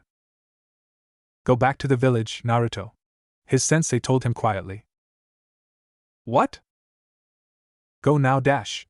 Instantly, a kunai was embedded in his shoulder. Sen's dash. For the second time that night he was knocked out cold. Using the blood dripping from his wound he maneuvered his hands into different seals. Jutabunshin no Jutsu. A double stood next to him. "Take Naruto and go back to the village." The clone nodded and left. Right when he left the area, several more kunais came after the clone. Naja winced while his doppelganger continued without disappearing. "I see you've used the skill that even fooled me." A slick voice came from the trees. "Pity you've used up half of your chakra for that." Orochimaru stepped out with Kusanagi in his hand. "Asako." Naja smirked. "So it's come down to this." They both engaged into battle. "Sensei, sensei, sensei." They were near the village gates. "Wait. I have to go back." "No," the Naja clone said sternly. "He doesn't want you to be there." Naruto sharpened his glare. "Don't think that I don't know how to destroy you." The man looked down at him as if to say, "Try it, I dare you." They were both panting and Naja was closer to death than either of them. Managing to catch the snake Sennin in a hold, he grinned. "I hope I don't go to the same place as you do." A grand explosion erupted. A pang of panic ran through Naruto as he escaped from the clone and ran through the forest the way they came. Orochimaru crawled himself out of a pile of ashen tree trunks with scalding burns. Idiot. You think that could have finished me off? He groaned with the pain, but he managed to get himself out of the fire country without another knowing. Naja-sensei. A tiny voice erupted in the burnt clearing. Sensei. Naruto arrived at the scene of damage, and his hopes of finding Naja alive was near rock bottom. Why, Shibuyaisuke, someone said with a sing-song voice, who told you to come back? Naruto slowly walked up to giant tree trunk that had fallen on top of his sensei. This is rather a pathetic position for you to see me in, he said jokingly. Naruto easily lifted the hunk of wood out of the way to see that his sensei was on his way. What's with the grim face, Gaki? He tried to ruffle the golden hair but failed. He took a deep breath and sighed. Somehow I knew that wouldn't finish him off. Who? Naruto instantly asked. Naja laughed, turning into a cough. What? You want to go get some revenge or something? Don't do that, kid. It's not good, you'll be wasting your life, he quietly said. Naruto. Hi, sensei? He tried very hard to keep his voice calm. I know you can do it. With each word it became quieter. Hokage, don't give up, keep smiling. It was too quiet, and Naruto knew why. He managed a small smile. Had that position you're in, sensei, it's cool. Weeks later. A soft knock came at the door and Naruto walked in with some forms in his hand. The Hokage waited for the child to speak. I want to join the ANBU squad. He handed him the filled-out forms and waited for a reply. Puffing smoke from his mouth, he stared in the boy's eyes that showed no other signs of emotion besides determination. Naruto, he's a good kid, please, give him a chance. The now deceased ANBU's words rang in his mind as he settled the papers down. Very well. But I warn you, it won't be an easy path, and your life may be at risk more than you are paid, he said seriously. Hi, I am fully aware of that, Naruto replied with a nod. Sarutobi went on with the description of the duties of an ANBU while Naruto's mind drifted off. Sensei, I'm slowly catching up to your pace because I'm almost present. Finished. Naruto stood erect and smiled. I've finally finished it, Sensei Shuinpa. Naruto was sitting on one of his favorite stools in Ichiraku's shop, slurping up another bowl of ramen treated by Iruka-sensei once again. Iruka stared wearily at his student after a day's worth of trouble that included vandalizing the monuments and knocking him out with his sexy no jutsu. It had been 3 years already since he first saw him enter his classroom. He had grown a lot, this kid. What's up with that look on your face, sensei? His student suddenly asked him, managing to talk with a mouthful of ramen in his mouth. Iruka immediately looked away and muttered, nothing. He looked towards the pile of bowls in front of them. Only one of them was his. Are you done eating yet, Naruto? The kid shook his head and he sighed, thinking about his future empty wallet. That night, after Naruto had finally finished, both student and teacher said their goodbyes and parted. It was late, but Naruto still had another mission assigned for Squad 3. Storing enough food to get through the night, Naruto patted his stomach and raced to the Hokage's tower. Over the last 3 years, Squad 3 was slowly being well known in Konohagakure for their number of successful missions and have listed off many ninjas from their bingo books, which included S-class ninjas. He entered the Hokage's office, greeted by his teammates. You're late, Taicho, Enko said with a smirk, clearly making fun of him. Naruto had been appointed and was voted by the rest of his team to be Squad 3's leader. As a choice, he chose not to wear the white cowls, instead wear the black ones, not wanting to stand out and to feel more comfortable among his teammates. Sorry, I was with Iruka. They knew about his double life a couple months after they had come together, and many times he was delayed for that reason. It's all right, let's not waste any more time then. They all listened intently on the mission details. By the end of the meeting, Sarutobi stopped Naruto from leaving. I hear tomorrow's the Genin test. The ANBU captain nodded. Do your best in passing it then, the Hokage was saying as though the test was the biggest thing ever. Hi, about that, someone came in the room and cut him off. The Sandaime clearly had nothing else to say to him, so he left. Walking back to his dingy apartment place, he thought of what to do tomorrow. He had been observing Mizuki for a while and have learned that he was once a student of Orochimaru's, but that wasn't the main point. Instead, he discovered that, being the stupid, loudmouth brat, he found the chances of Mizuki making a move on using him would be soon, and he wasn't going to let that chance slip. Okay, then I'll fail the test tomorrow. Uzumaki, Naruto. You're next. Iruka's voice rang from inside the classroom. Naruto walked in without another thought, and sure enough, Mizuki was sitting beside Iruka, his childhood friend. Both instructors gave him a look to tell him to start producing his 3 clones. I can't believe I have to concentrate on making a failed clone. Behold! A perfect double! He yelled. A cloud of smoke blew up beside him, revealing a dead clone. Fail! Irika immediately said after quickly observing the failed doppelganger. Irika! Mizuki spoke for the first time Naruto was in the room. He did manage to conjure up his other self. Naruto blocked everything he heard and concentrated on what to do next. Before leaving the room, he had a believable angry glare staring up at Irika. Swinging on the old piece of wood, he waited for all the kids to leave, ignoring the smirks and stuck-up looks. He walked off wondering when Mizuki would find him.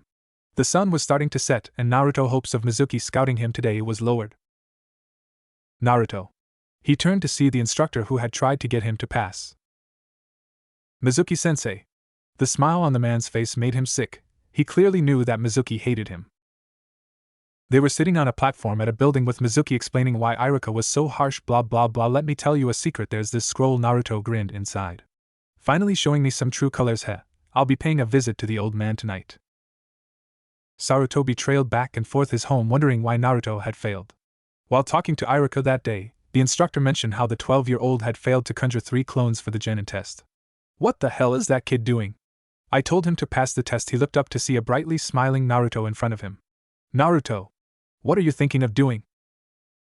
Sorry, old man, I'll explain it to you later. Putting his hands together, you'll enjoy this, don't worry, sexy no jutsu. The effect was immediate as the Hokage fainted with a massive nosebleed. He ran out of the office knowing that Mizuki was keeping an eye on him, and went towards the forest. Maybe I can learn some new jutsus while I'm at it. He laughed as he settled himself on the grass. Let's see what there is. Hours later, Naruto was staring up at the sky. All the jutsus in the scroll was nothing new to him. He heard someone approaching, so he quickly tied the scroll to his back with a string. Found you, Naruto! Irika sprang out. Acting surprised, Naruto laughed nervously. I guess you did. He looked up at the kind face. You'll have to let me graduate if I show you these techniques. What? Irika was lost. Mizuki-sensei said that if I showed you the techniques that I learned from the scroll, you'd let me pass. Naruto said carefully. He's here. Mizuki? Irika muttered before kunais came flying at them. With 2 large shurikens strapped on his back, Mizuki had Irika caught with his kunais. He turned to Naruto. The scroll, give it to me, Naruto. The instructor ordered. Why should I? Naruto asked calmly, with Irika shouting not to hand the scroll over to Mizuki at all costs. The man scowled clearly, just knowing that it wasn't going to be easy to get what he wanted. With a sly smile he stood up. 12 years ago, do you want to know what really happened when the demon fox was sealed? With Irika's cries to stop Mizuki from telling him was proved futile, but it didn't matter because Naruto knew what Mizuki wanted to say. Because you are the demon fox. The pale-haired man waited for a shocked little kid staring back at him, but he nearly got knocked over by the serious look in the deep blue eyes. Yeah, so what are you going to do about it? Naruto asked coldly. Irika was staring at Naruto from where he was standing with wide eyes. Nani? How did he know about the QB? WW what? Mizuki stuttered. He didn't know that his plan would backfire like this. Naruto was still staring at the betrayer icily. You've got it wrong. Mizuki winced. I'm not the QB, I'm merely the vessel for it. They are 2 separate things, so don't mix it up. He said the last part quietly with the same effect as shooting shurikens at him. He's different, this Naruto is different, Irika thought astonishingly. Regaining himself, Mizuki had an ugly grin. What does it matter? I'll just finish both of you. He unstrapped the large shurikens and threw it at both Irika and Naruto. It's dangerous, Naruto. Irika tried to make his way towards the child, but he barely dodged the shuriken that was aimed towards him. The large shuriken embedded itself in the boy's body. Naruto! Irika cried out, shock going all over him. I won't forgive someone who hurts the people I care about. A voice growled beside Mizuki. Backing away from the QB vessel, he looked from where the shuriken had struck Naruto, which was nowhere, and back to the one standing in front of him. Tajukage Bunshin no Jutsu. An amount of who knows how many Narutos were developed effortlessly. And I like to return the pain with more damage. No, hhhh. Mizuki's voice rang out from the forest. You'd be dead by now if I didn't have bring you in. Naruto said quietly, only for the 2 of them to hear. Through the bruises and swellings he could tell that the man was scared. Without another look he jumped down to where Irika sat, exhausted. Irika-sensei, daijoubu? He could see that his sensei had only some minor cuts and grazes, nothing serious. Has some small injuries, won't do me in. Iruka chuckled. He scanned the boy up and down who has now lost the seriousness he had a while ago. He smiled warmly at him. You've grown, Naruto. He ruffled his golden fluffy hair. Close your eyes, I have a present for you. He felt something wrapped around his forehead. You can open them now. Naruto opened his eyes and saw that his sensei had removed his hideout and had given it to him. Congratulations. You graduate, Iruka said proudly. Naruto looked down, overwhelmed with happiness. At that moment he just wanted to tell Iruka everything. About him being an ANBU and every little detail he can give. He got on his knees and bowed down. Hantu Sumimasen, sensei. The pain he felt when he couldn't say anything was unbearable. What's this? Iruka asked, slightly amused. If this is about you knowing about the Kyuubi, then it's past me now. Naruto didn't move. Get up now, Naruto. I'll maybe treat you to ramen after I've checked my wallet to celebrate this, he announced. Naruto looked up happily and jumped on his sensei. Yeah. Goem, Iruka-sensei. And I'm going to skip the part where Naruto meets Konohamaru because it's basically the same. Naruto easily fell asleep at his desk on the day they were separate into teams of 3. He had stayed up all night thinking of a plan for tonight's mission. It was almost endless. The missions for Squad 3 were pouring in. They had all agreed that if there was a mission during the day he'd use a Jutobunshin to take his place watching the Uchiha, which will take up a third of his chakra, but it wasn't a big loss. Jutobunshin no Jutsu, using blood to conjure an exact clone that will take more than a punch in the face to get rid of. Depending on the user's chakra and stamina, a Bunshin may take as many hits as it can withstand by the user's will. Even people with Kekai Genkai abilities, Sharingan, Byakugan, etc., will not be able to tell the difference between the real one and the clone. Because of the complexity of the jutsu, a great amount of chakra is needed to form this clone. A really sad and pathetic description of the jutsu, sad face. Many of his classmates asked what he was doing here, thinking he had failed. He answered them all full-heartedly until he saw Haruno Sakura, who was standing right in front of him. What does she want now? He was always pestered and annoyed by the pink-haired girl who also found him annoying and stupid. Move it, Naruto! You're in my way! She shouted at him. Knowing only one reason why'd she go to all the trouble to get around him was because of he swiveled his head to the left and saw the classroom heartthrob him. How troublesome what was with this guy and his cool expression he has on all the time. It was like he stuck his face into a bowl of wax to keep the look on. He watched the girl coo over the Uchiha as Iruka walked into the classroom, explaining how they have all become shinobis and their road ahead is still long and trying. He went until they came upon the 3-man team selection. The numbers went down to number 7, Uchiha Sasuke. That's a given since the Hokage has to put me in the same group as him. Uzumaki Naruto. Just as long as I don't have any other annoying person in the team, then I will be in Haruno Sakura. Dead. They were dismissed for the rest of the day till the afternoon to meet their new senior instructors. Naruto happily went down to the lake to do some extra training before meeting up with his new teammates later. The Hokage was showing the Jounin around Naruto's place, telling him how he lives alone. You'll also be dealing with the Uchiha kid, so good luck. Hatake Kakashi sighed as he walked out the apartment door, not noticing the grin on the Hokage's face. Sexy no Jetsumi and you'll feel my wrath, Naruto. He chuckled out loud. What the hell? Naruto moaned as he jumped around the empty classroom that only held 3 genins now. He's so late. Looking at the chalk duster, his prankster side emerged. He placed the eraser between the sliding doors. That ought to teach him. Sakura had a I want no part of this look while Sasuke ignored their existence. A hand emerged, pulling the door aside as Naruto's prank fell on his head. Sakura was apologizing, sounding too innocent, while Sasuke looked arrogant as usual. Naruto, however, was not celebrating over his successful prank but was staring at the man who had just entered the room. That hair!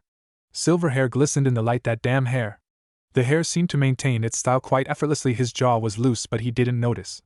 There's no way the old man would put me with him, he tried to reason with himself. There's just no way. No! Before the man could voice his opinion on his new team, a voice howled through the room. All other beings in the classroom looked towards the shortest and brightest, his orange jumpsuit, of them all. Both his teammates were wondering why he would react to the prank that was played out perfectly. Hatake Kakashi watched as the culprit, knew it was Naruto in the first place, seemed to be sinking in a sea of despair. With hands and knees against the floor, Naruto's mind was racing. He knows. The old man knows that I have to keep my identity hidden. He knows I have to act against my feelings towards this man. Steadily getting back up, he tried to put on his best calm face on. When he faced the sensei, he faltered and broke down again, almost to the point of tearing. Damn you, old man. The Hokage had always known his hatred towards the man and had voiced many ideas of how to torture and make his life miserable. If I do something about it now, that guy will suspect me thinking back on his behavior back then, 'cause I don't think he forgot about me. Trying to ignore the sudden downcast child who had gotten back up, he rubbed his chin with a too nice to be real smile on. How should I put this? He rubbed his chin a bit more. My first impression is that I hate you. Don't worry, 'cause I hate you too, Naruto muttered. What? Nothing. Just saying how you were easily fooled. Naruto laughed out loud, acting his sunny self again with great difficulty. The man stared him down. Once again, a smile came on his face. Oh, and I hate you the most, he said simply before exiting the classroom. Sakura and Sasuke left, leaving a Naruto trembling with anger. I don't know who to beat up first, but old man, you're definitely at the top of my list. Naruto had caught up with Team 3 where they had settled down with their sensei seated on the railing. During the time to find them, Naruto had already calmed himself down immensely. So you guys tell me a little about yourselves, the man said wearily. Like what? Sakura asked quickly. He shrugged. The usual, favorite things, likes, dislikes, ambition, dreams, hobbies, stuff like that. Why don't you introduce yourself to us first, sensei? Sakura suggested. Not even knowing his name. Oh, me? My name is Hatake Kakashi. Hatake? A field immediately sprang into Naruto's mind. Kakashi? An image of a scarecrow came into the picture. Hatake Kakashi, he pictured a scarecrow with Kakashi's face on it, and I don't know if that's considered a pun, in the middle of a field. It took him a great deal of effort to not laugh out loud, allowing him to miss what Kakashi had left to say. Okay, you on the right, he indicated Naruto, you go first. Naruto adjusted his headplate and grinned. I'm Uzumaki Naruto, and I like a lot of things. I also dislike/hate a lot of things and men with weird hair. Clearly, indicating Kakashi, Naruto slipped in quickly. I have a lot of dreams that are also my ambitions, but I will become the strongest Hokage there ever was. The burst of energy sprang out of him as Kakashi nodded, saying, next. Sasuke intertwined his fingers and seemed to be speaking to them. Uchiha Sasuke. Naruto sighed. He knew enough of the Uchiha's life to know what he was going to say. Sakura was last and solely based all her likes and dreams with Sasuke, Naruto being her dislike, or rather hate. Thank you, I hate you too, he murmured. The inner Sakura tried to rip out of her skin but failed when Kakashi continued with their conversation. Formal training will begin tomorrow. Sakura's anger quickly dissipated and her attention was on Kakashi. What kind of training, sensei? Survival exercises. He caught their looks. But not the type of survival exercises you did in school. Instead, you'll have to survive against me. Naruto scanned the man up and down. I've heard of his name before, something about having the Sharingan. Although he looks like an ass, I think he'll be pretty good in the ninjutsu area. A paper was shoved in his face by Sasuke. Hey! He growled and grabbed the handout with tomorrow's assignment details. Reading it over briefly, he sighed and got up to leave with his group. Where should I go now? An evil, killing smile crept onto his face. Sarutobi sat at his desk sorting through the missions and assignments to be given to the Jounins, Chunins, and ANBUs. A knock came at the door, and he rumbled to come in. Without looking up, he could feel a strange aura surrounding him. A killing aura. Startled, he looked up to see the blonde ninja cracking his neck and knuckles with a smirk on his face. Konbawa, Hokage-sama, he said too politely. The Sandaime wanted to smile knowing that his scheme had worked, but his lips formed a grim line. You know you can't attack the Hokage, Naruto, he said deeply. Let's see, Hokages technically should be able to defend themselves quite well. There's no law against it, I mean. Besides, I hate keeping a long list. He lunged towards the man who somehow seemed to have been pinned down by something. Naruto's little devil minions P. A bunch of people entered the room chatting loudly and saw the scene before them. It seemed quite amusing since a kid was holding the Hokage by the collar with one hand and a fist about to make contact. Luckily, the bunch of people were his ANBU teammates. We're sorry, you seem to be in the middle of something, we'll come back later, Genma said apologetically, all about to leave the room till the Hokage hollered at them. Come back here! Closing the door behind them, Naruto unwillingly got off the old man and joined his teammates, saving the revenge for later. Sarutobi straightened himself up and made a quick cough to clear his throat. This mission will take up the night's time, so you'll mostly be finished by tomorrow mid-morning. It's an S-class mission. He could sense their excitement. It makes me shiver knowing they find these missions so satisfyingly exciting. That night, Naruto looked over the assignment sheet Kakashi had handed them that day. Tomorrow morning he had to meet Team 7 at the training field. Just in case, he bit his thumb and performed Jutobunshin no Jutsu. His identical faced him, just the usual. Act stupid and dumb till I get back. The clone nodded. You know where the instant ramen is, right? It was a pretty stupid question. The Bunshin would know what he would know at this point. Never mind. Before the double responded. He met up with his teammates at the gates and they all sped out of the country towards their destination. Where else? As they were nearer towards their targets, Naruto sensed something was wrong. Strange, he sniffed the air and could smell blood. Wait. They all stopped and they turned towards him. We'll have to sneak up from here, something's not right. Heads bobbed up and down and they carefully made their way towards their targets. As they got closer, they caught a glimpse of their would-be assignments torn into pieces. Who? As if to answer his question, a figure walked out into the clearing carrying a long sword. Half of his face was wrapped in bandages as his bare torso shone in the moonlight with blood portraying in the light. They were facing each other at this point. Zabuza, Genma said grimly. They don't know whether they were lucky or not to meet the demon of the hidden mist, but nonetheless it wasn't a good thing. The man made a hollow laugh. You missed the fun. His eyes sliced through them. Too bad I can't let you go back to report about it. The bloodlust gaze alone could tell them he was merely taking a stroll, came by their subjects, and finished them off just to pass the time. Naruto quickly glanced around and saw a small lake nearby. Knowing this would be used against their advantage, he signaled to the others, split two. On my signal. They had practiced that if they were to split two, Anko would go with Naruto and Genma with Izumo. It wasn't a good idea to be bunched in a group with what Zabuza had to offer. They could see the devil grin. It feels like this will be fun. He vanished. Sure enough, he appeared above the waters as though he was walking on it. Mist began to form around them as Naruto gave the signal to split. Naruto was back to back with Anko, listening intently for any signs of movement. Closing his eyes briefly, he took a deep breath and opened them again, seeing through the mist. He could see Zabuza performing some hand seals as he memorized it. Of the 8 targets, which one should I go for first? He said excitedly through the mist. Within the next breath, he sensed a man near them. Game over. He swung his sword swiftly. Water splashed everywhere as his clone copied him, with the same result with the other 2 ENBUs. Not bad. Making 4 water clones in such a short time. He felt a sharp edge against his neck, and to copy Kirigakure no Jutsu in this mist, maybe I shouldn't underestimate you. He indicated towards the one in the kitsune mask holding his sword against him. The mist fog began to lift, and the clone was destroyed by Genma and Izumo. Too bad you're too naive. He whispered in Naruto's ear, kicking him into the lake. As fast as he is, Zabuza conjured a water prison around Naruto. That prison is inescapable, you're trapped. Like a rat, right? A slice went through the man's stomach. The ANBU inside the water bubble disappeared. Suetun, Suigaden. Water rose around Zabuza, forming into spikes. Before he could finish, he avoided a bunch of needles directed towards him, the jutsu failing.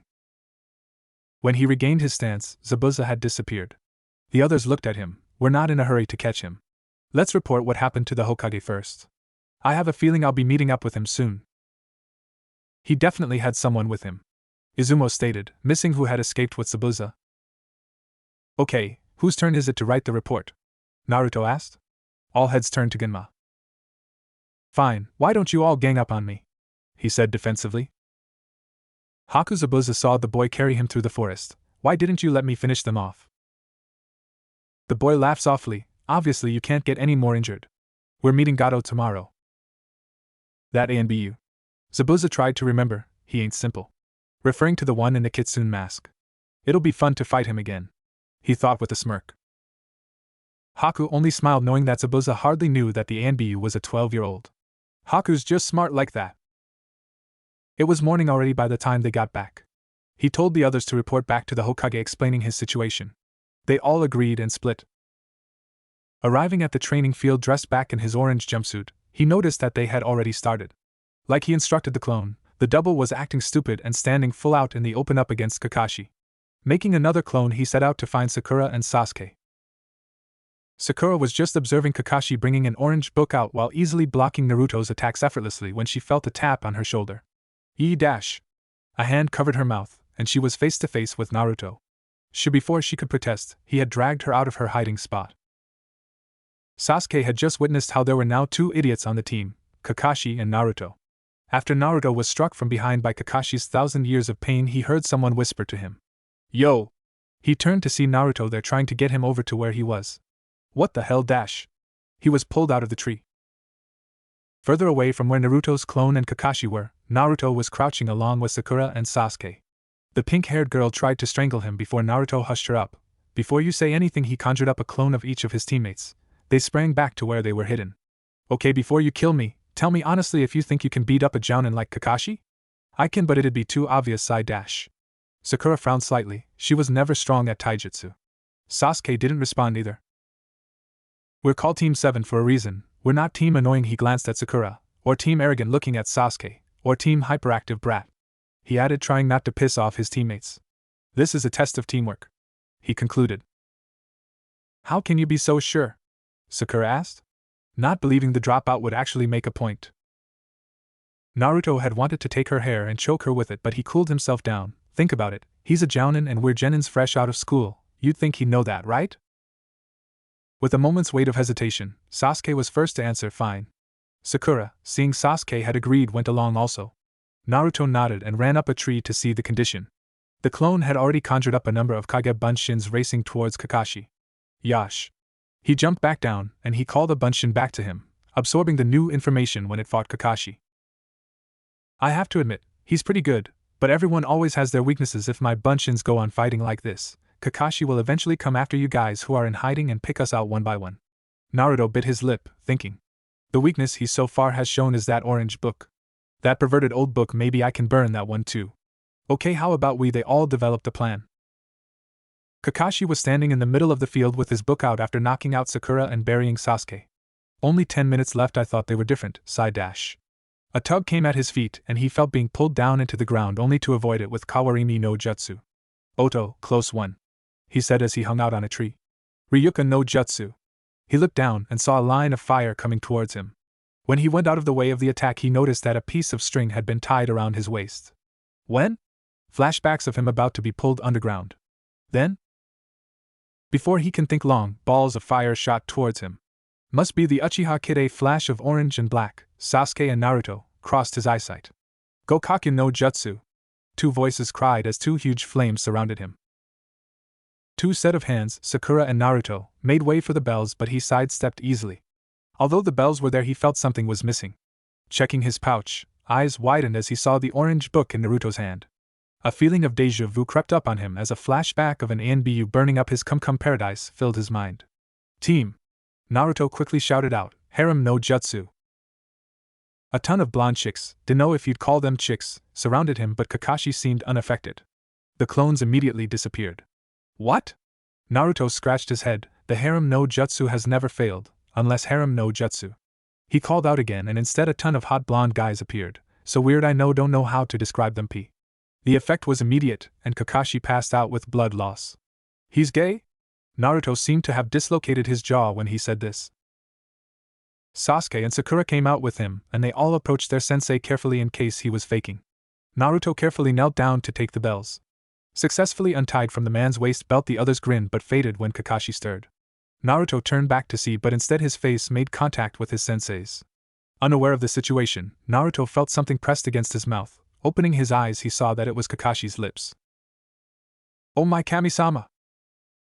Before Sakura and Sasuke noticed what had happened, Naruto was already rushing towards the lake and had dunked his head into the water while Kakashi remained seated with a dazed look as though nothing had happened. Gurgle gurgle, Naruto spat out the water and rinsed his mouth again. Although there was a mask in between, it still gave him chills that he kissed, or what you would call accidentally connected two lips together, the man he despised. The bells were lying on the ground while Kakashi stared at them. They managed to get the bells. He looked towards the lake where Naruto had dunked his head into the lake again. He didn't really mind the accident. Sasuke, who was standing next to Sakura, stared at the back of the loudmouth brat. Thinking back when they were huddled together where Naruto told them of the plan, he gripped his hand into a fist with a piercing look in his eyes.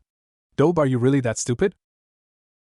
Sakura had no one else but eyes for Sasuke. So cool, but she was a bit taken aback from Naruto's performance. No! She shook her head. Sasuke is the best. And stared at the raven-haired boy once again. Once Naruto joined them, finally Kakashi handed them each a bento and crossed his arms over his chest. This test is set up to reveal which of you would set aside your individual interests and propose to the others that you work together to get to the goal.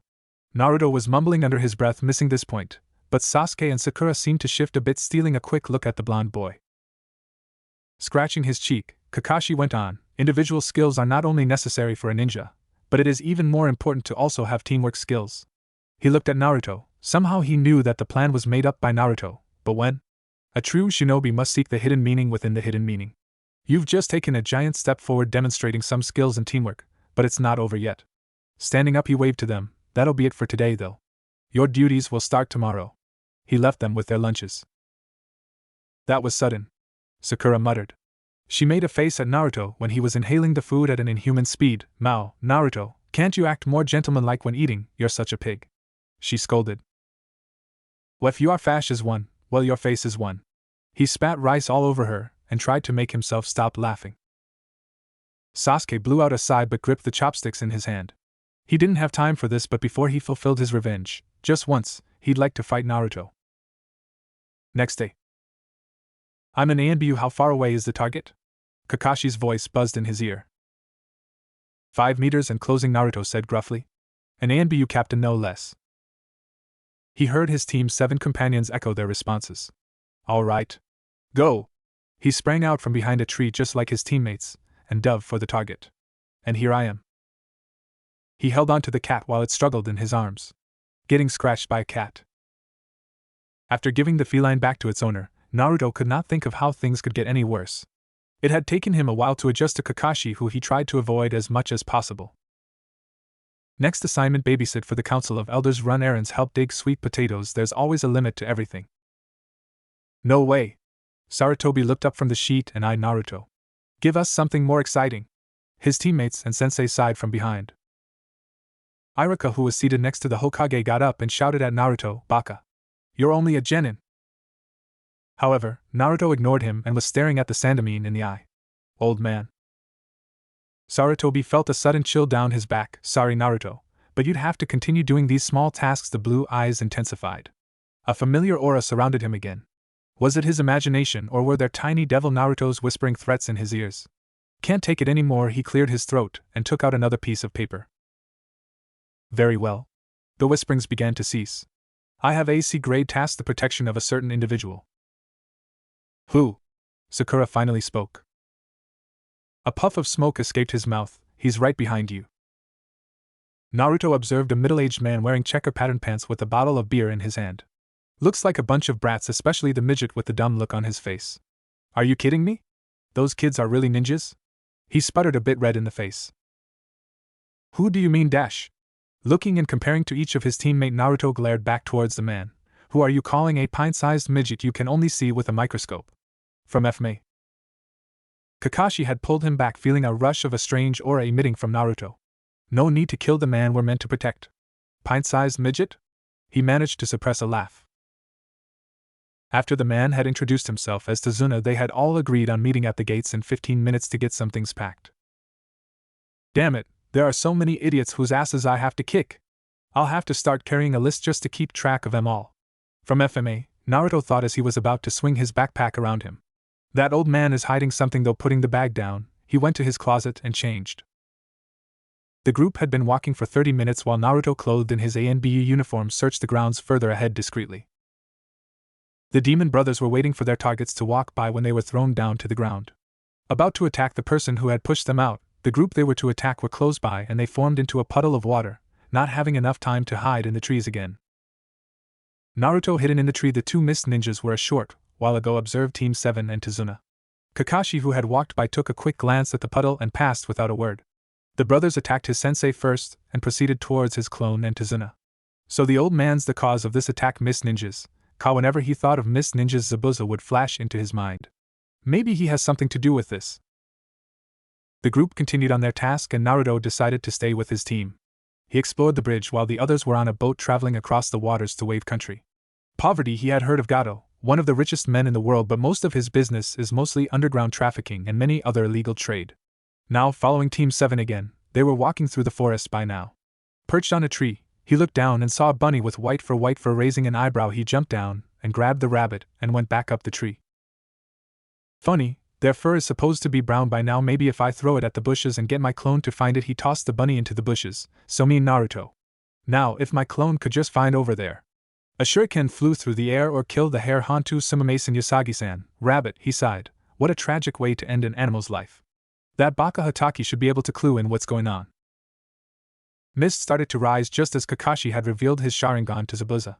Before he could watch any further, he saw movement at some trees across the clearing.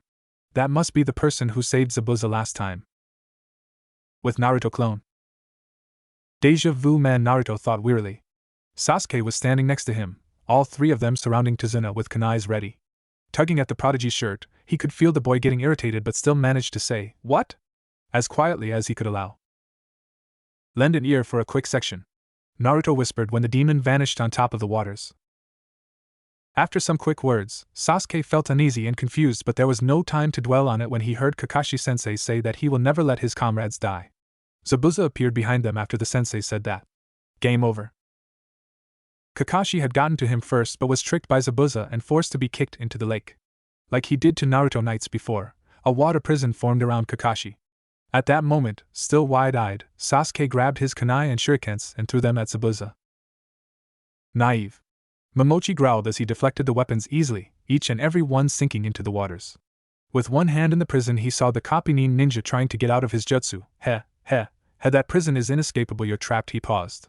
A cool, sharp edge was pressed against his neck. Like a rat? The voice whispering in his ear was too familiar, and the person knew that as well because it seemed to mock him. Kakashi stared at Naruto, who had appeared out of nowhere. When did he get here? Sasuke and Sakura were surprised to see Naruto standing on the water holding a kunai against the demon's throat. Hands still trembling, Sasuke was finally able to see what Naruto was talking about back then. Flashback. Lend an ear for a quick section, he heard the dobe whisper to him.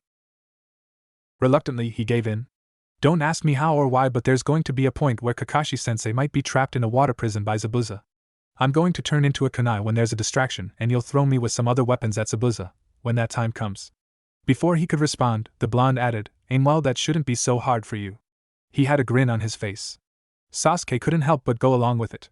So when Zabuza had come behind them, Naruto had transformed himself into the kunai, which he had picked up and kept in his hand. And flashback. Returning to the present scene, Sasuke couldn't help but feel a bit jealous at Naruto, but the feeling didn't remain long. Zabuza felt a bit anxious, not because of the kunai at his neck but the familiarity of all this setting. Who is this loudmouth brat? Dodging the fatal neck slice. With an automatic reaction, he avoided the swipe of the kunai at his stomach, but his hand had been disconnected from the water prison. For a split second he could see a grin flash on the boy's face, as though it was only meant for him to see alone. Before he could attack the boy, Kakashi had stopped him, who had recovered from his jutsu. Damn.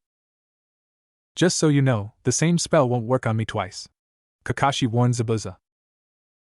After 42 hand seals or so, 2 water dragons sprang out of the waters as it attacked each other. Oh, I have a headache. Naruto had gotten back onto land and memorized the new jutsu being performed. Too many hand seals, man. He closed his eyes and got up. With Naruto and Bu. Naruto approached the figure, not caring to cover the sounds he made. The person was wearing a mask also. Are you supposed to be acting like a hunter nin? He asked in an amused tone. The figure turned to him. You're that Anbu from a couple nights ago. The one who tried to kill Zabuza-sama. Naruto shrugged. He started it. There was a big sounding explosion and water exploded everywhere. What are you going to do?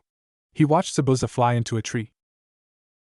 Taking what seemed like acupuncture needles out, the hunter nin aimed and threw them at Zabuza's neck. I guess let Zabuza-san recover so he can fight you again, the figure replied with a sigh, but Naruto stared at the mask. I want to fight you too. They both knew that they were all grinning at each other. I'll be looking forward to it then, Naruto said, taking in the new challenge, not really caring if Zabuza got away or not. The figure jumped down to another tree to retrieve Zabuza's body. With Naruto clone. Naruto watched the hunter nin disappear with the demon's body, even though original hunter nins were supposed to burn or destroy the bodies right then and there. You can rest up at my house, the old man announced, finally being appreciative of their service. Naruto, who was walking in front of the group, suddenly fell with something heavy on his back. Nani? Kakashi-sensei, he heard Sakura cry out. Only then did he know what that something was. Naruto could only sigh. I'm getting very tired of this. The gleaming metal came close to the man, the edge slowly getting closer. A girlish scream filled the room. Snip. Sakura-chan. Naruto. Kakashi-sensei. Naruto backed away from the man lying on the ground, hiding the scissors quickly. Sakura turned to glare at him. I was so close to seeing his face. She hissed, blaming him. Yeah, whatever you say. Naruto rolled his eyes. Kakashi couldn't move much, but he could still sense something amiss. He looked to Naruto to see that he was innocently smiling back at him. Kakashi-sensei? Sakura was looking at him curiously. Is everything all right? Sasuke, who was sitting off in a corner, not really a corner but somewhere away from people, had turned his attention towards them. Naruto saw the man sit up and looking troubled. About time several days before, after Naruto had to carry his sensei to Tezuna's house, Kakashi had mentioned how a Hunter finished their job before he rested. The Jonin, placed his hand on his head, thinking. Kakashi-sensei? Sakura called to him yet again. Of course, Kakashi mumbled. I think. Zabuza is still alive, isn't he? Naruto said out loud with a hint of impatience. Sakura swung at his head, Naruto avoiding it easily. Baka! Of course not. Zabuza's dead. Sensei? The girl turned to her sensei for reassurance. Kakashi, however, was staring wide-eyed at Naruto. Yusu! Sakura gaped. It's not possible none of her words were heard by him. Naruto? Kakashi was still eyeing the boy. Isn't he just a loudmouth brat? Saban, Sasuke carefully said. No way.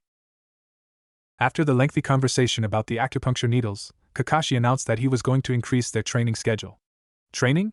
Sakura had the expression of disbelief on her face. Does she ever shut up? Naruto thought solemnly. Nice. We can train while we wait. Naruto exclaimed, desperate for some action. It won't be nice for you. An unfamiliar voice sounded at them. They turned to see a boy with a hat worn nearly covering his eyes. Inari, greet our guests properly. Tsunami told the boy sternly. Inari looked Team 7 over and pointed towards them while glancing up at his mother. They're all gonna die. What? Sakura gasped, a bit surprised. The kid ignored her. No one can beat Gato and his men. He turned away, not even a hero, and went upstairs. Inari. His mother called after him. Daijobu. Kakashi told her softly. Tsunami could only sigh and headed off to the kitchen with her father in tow. The Sharingan user ruffled his hair and ruffled it again. Something was wrong. Looking around, he saw some very familiar silver strands of hair on the wooden floor. And a nanny? He turned to the culprit. Naruto. The Anbu scrambled out of the room laughing. Glancing roughly where he was, noticing that he was upstairs. About to go back downstairs, he heard someone crying. Dad. Without a word, he descended back down the steps. So. What kind of training are we doing today? Naruto cried out excitedly. He was walking far away from Kakashi, who had tried to cut him into shreds the night before. On crutches, Kakashi made his way towards a tree. You'll be climbing trees. He seemed to manage to gel other pieces of hair together to make it seem that nothing was cut. Climbing trees? His eye twitched, but it didn't show much. Yusu. How would that qualify as training? Sakura asked in a disbelieving voice. Kakashi made his way towards a tree. Listen up. You won't be allowed to use hands. Instead, he concentrated chakra on his feet and began to climb up the tree. You will need to control and have enough stamina to maintain your chakra when using any kind of jutsu, he explained as he swung upside down. It's harder than it looks. Yash! Easy stuff, Naruto exclaimed as he picked up the kunai that was thrown down by their sensei. Let's talk more action. Choose your trees and do your training, Kakashi simply said. It was easy as it was breathing. Next moment, he could see the bridge in the distance as well as the town across the vast forest. Nice breeze up here. He loved the nature. It seems random, but every so often he would garden some plants here and there, more like a secret hobby. Where's Naruto? He heard his sensei from below. The Anbu jumped down several branches and perched himself a couple feet above Sakura. This is easier than I thought. He stuck his tongue out. He could sense the Uchiha getting frustrated. Kakashi had dropped down from his branch and was gazing up towards the two of his students. Both Naruto and Sasuke contain such massive chakra within them that it should be more difficult for them to manage, but Naruto, he can already master his chakra control. Sakura and Naruto joined them on the ground. He really is the #1 most unpredictable ninja. Did you use your hands or cheat? Sakura asked accusingly, afraid that Sasuke would be mad at her for being able to get up the tree before him. Urus-ne. Naruto shouted at her, offended by her comment. Sasuke looked away from them in silent anger. They trained till it was time for them to head back for dinner. Naruto! Kakashi called for him to come over. Hi, the QB container answered in a long drawl.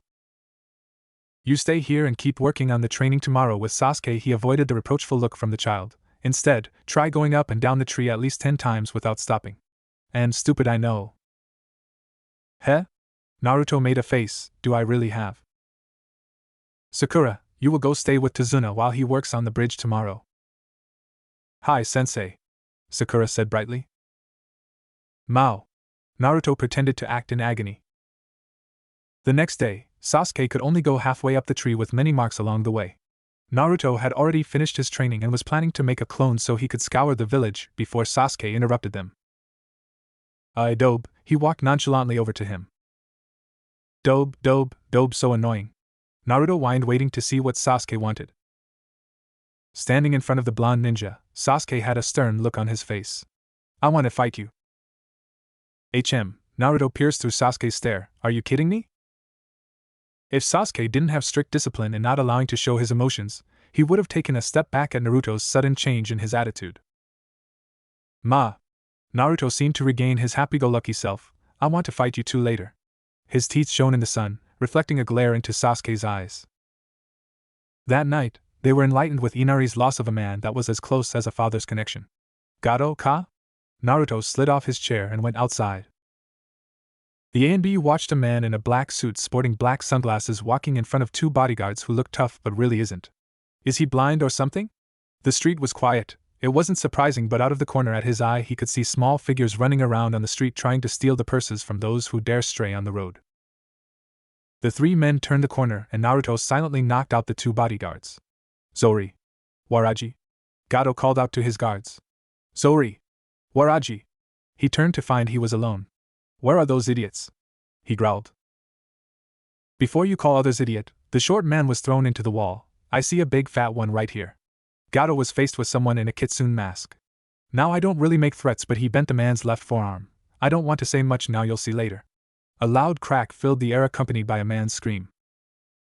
The night sky was misty, but Naruto could still make out the stars. Lying on the grass, his face still displayed a grim expression. Taking a deep breath, he closed his eyes and listened to the silence. Birds chirped nearby with the morning glory. Someone was coming. Creating a clone wearing his orange jumpsuit, Naruto, still in ANBU gear, hid himself. A figure walked onto the clearing, bent down and started picking some herbs. Naruto decided of their gender, saw the clone lying nearby and made his way over. The birds flew away in alarm. Hey, wake up, you'll catch a cold lying in the open like this. The boy shook the clone. So how's Zabuza doing? Naruto asked as he walked up to him. The boy looked momentarily alarmed, but he smiled. He's healing. He studied Naruto. I feel very exposed, now that you know what I look like. Naruto reached for his mask. It won't be a surprise. His hair turned blonde and not gelled, letting wisps of hair fall into his visage. His skin was slightly more tanned and his face seemed sharper and less round. The hunter Nin widened his eyes but looked a bit shyly away. You're cute. What? Naruto sputtered. The boy laughed at his reaction. Several moments later they were both seen picking some herbs. Do you need these herbs too? Naruto asked while showing Haku he told the ANBU his name, the leafy herb. Haku studied the plant and nodded, yes, thank you. His smile was very angelic. The basket was filling as they conversed. So you have been acting as an idiot for the past 3 years? Because seeing you now, you don't seem to be as stupid as you seem. He studied the blonde with interest. I'll take that as a compliment. But yeah, you can say that, I suppose. Naruto answered solemnly. I wouldn't know how it would feel like, but it must be hard, Haku responded. I think you know how it feels. Naruto quickly countered his comment. You really aren't a blood-seeking killer like Zabuza wants you to be. Eyes narrowed towards Naruto. How would you know? Giving a minor shrug, it's a feeling because somehow I can tell whether or not someone has suffered in the past. Naruto said lightly, tossing in more herbs into the basket. Zabuza was the one who, if I must use a word, saved you, am I right? Yes. The simply reply was enough to say that Haku felt more than loyalty towards the Mist Ninja. Do you have someone special in your life? Someone you want to protect? Naruto nodded, slowly thinking back to Naja and Nawada-sensei who he had failed to protect. I have a question. Why don't you attack me? Haku asked innocently. It's obvious I don't have any weapons on me right now. Naruto laughed. I bet that you don't even need weapons to inflict damage on me. But I could sense that your purpose right now isn't to fight but to get Zabuza healed as soon as you can, and I don't mind having him hanging around for a while longer. Haku giggled, which made Naruto's skin crawl. His ears perked up. Sasuke's coming. I'll see you later then. Haku gracefully got up and carried the basket in his arm. I won't hold back when I face you again. He left the forest. That night there was an eruption at the dinner table. Why do you try so hard? You'll never be able to match up with Gado's men even though you act all cool and tough. Inari yelled at them, specifically towards Naruto. Uruseni, Chibiski. Naruto quietly said. You don't know anything. You don't know a thing about me because you don't know a thing about suffering or loneliness, or what my life is like. The room went silent. So you assume that if you keep talking like that, things are going to be seen in your point of view? You think nobody's life can be as pitiful as yours, can it? Naruto mumbled into his arms. Keep crying, Kuzo. Just keep being a crybaby. He shoved his chair away from the table and went outside with Sakura hollering after him. Naruto was lying on the rooftop when Inari came out to crouch on the dock. Not long after, Kakashi joined him. What's he doing out here? Naruto curiously watched. Naruto can be an ass sometimes, but it's not on purpose. He rolled his eyes. He, too, grew up without a father or any other relatives, not even a single friend, Kakashi continued, but he never uses his past as a handicap or a weakness, but instead he tries harder to have people notice him. Naruto was about to leave. I used to think he was just a loud, hyperactive ninja who had a silly goal of becoming a Hokage. But he proved me wrong. Kakashi spoke his mind out loud. That's why I've decided to see him in a different light, because he caught my interest. So cheesy, man, but I guess the guy could be pretty cool sometimes. Naruto's smirk could be seen in the moonlight. You can't die. Not here, not now, Naruto whispered in his ear.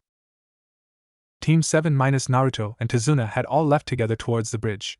In the distance, Naruto heard an uneasy sound and made up an excuse to stay behind for a while, making his way back to Tazuna's house. And I know he could have sent a clone, but I want him to go back p. Using Kawarimi no Jutsu in time to save Inari, Naruto quickly finished off the 2 bodyguards he had seen nights ago.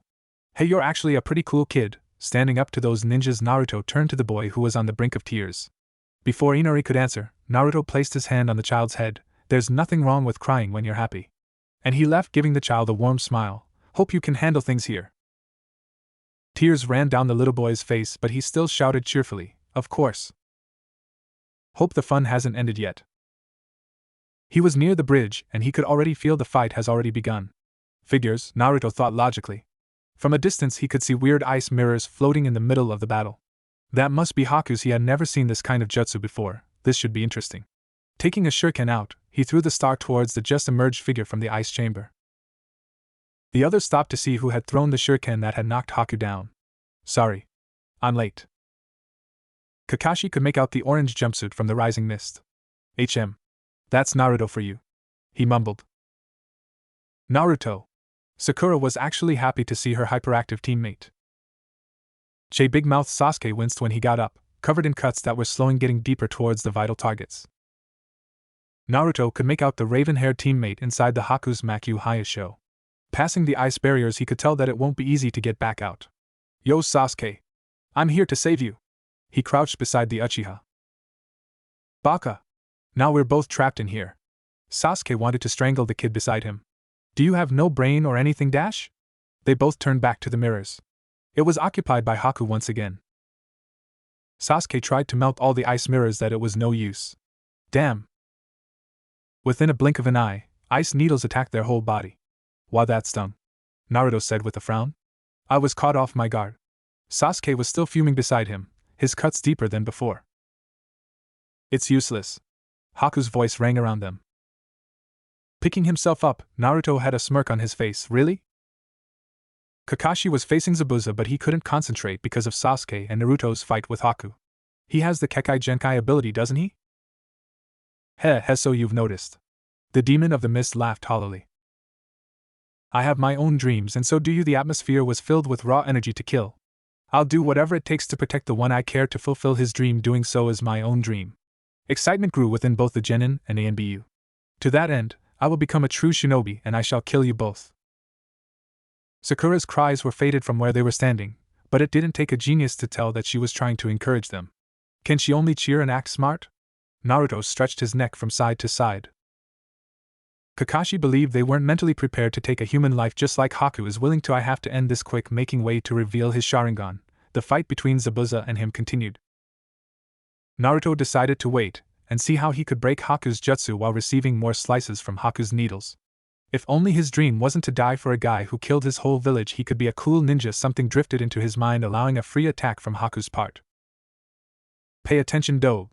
Sasuke shouted at him, as the blonde fell down with a thump dash. Naruto was still in deep thought, arms crossed, facing the mirror above them, unaware that he had fallen. Sasuke activated his Sharingan and dodged an attack. Maybe more ice that had fallen shattered around him. It could work. Time to end this. The Hunter Nin materialized out of one of the mirrors. Oh right. Sasuke was making his way towards him, with needles flying in Naruto's direction. Oh, I see. Just as the weapon was about to pierce through Sasuke's neck, Naruto knocked the Uchiha out. Thanks, man. It'd be bad if you died, he told the slumping figure as Sasuke fell unconsciously on the wet ground. Haku had merged back with an ice mirror as he scanned the scene before him. What are you doing? He questioned Naruto, who had just made his teammate faint. Seems like I can't play around. Tattoos appeared briefly on the boy's body as a burst of chakra was emitted from the NBU. The impact of the chakra spread out around the battlefield, also affecting where Kakashi and Zabuza fought. Haku was overwhelmed by the change in chakra. It feels so heavy right now. It took an effort to raise his head to look at Naruto, who was still partly covered in tattoos. With a smile, the blonde disappeared. Let's begin. Both Kakashi and Zabuza paused at what they were doing when the new source of chakra surrounded them. Is that Zabuza? Trying to see through the mist, Kakashi found the feeling unsettling. It's not the Ninetales who dash? Zabuza found the strange chakra to be unusual but familiar in a way. This can't be Kakashi, it's too strong, and it's not Haku's either. Glancing quickly where Haku was, the Uchiha kid? Where is he? Haku could only see the Uchiha's body within the vicinity. Out of the corner of his eye, something bright and blue came at him. Transporting himself away from the danger, he saw Naruto sporting a blue flaming arm. Nen o Disuka? Haku said in alarm, staring at the arm. Throwing numerous of needles, Naruto easily melted them from a distance. Damn! Escaping from the mirror, Naruto grabbed him in the midst of the transportation. The blue light disappeared, but it didn't stop Naruto from punching Haku in the face. Haku's Makyu Hyosho shattered as the Hunter Nin was knocked through his own mirrors. The mask slowly cracked and fell in pieces. Zabuza-san. Haku stood hopelessly as though he had already died and watched as Naruto walked closer to him. Zabuza-san. The ANBU stopped in front of him, eyes staring.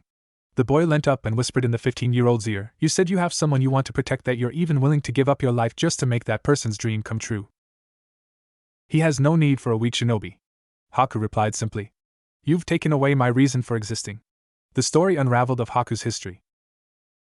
If you say that every person has someone important in their life, how do you know Zabuza's isn't you? Naruto questioned quietly. Eyes blinked, but the emotion that was shown disappeared. I am just a weapon for Zabuza-san. A horrible feeling struck Haku. Zabuza-san.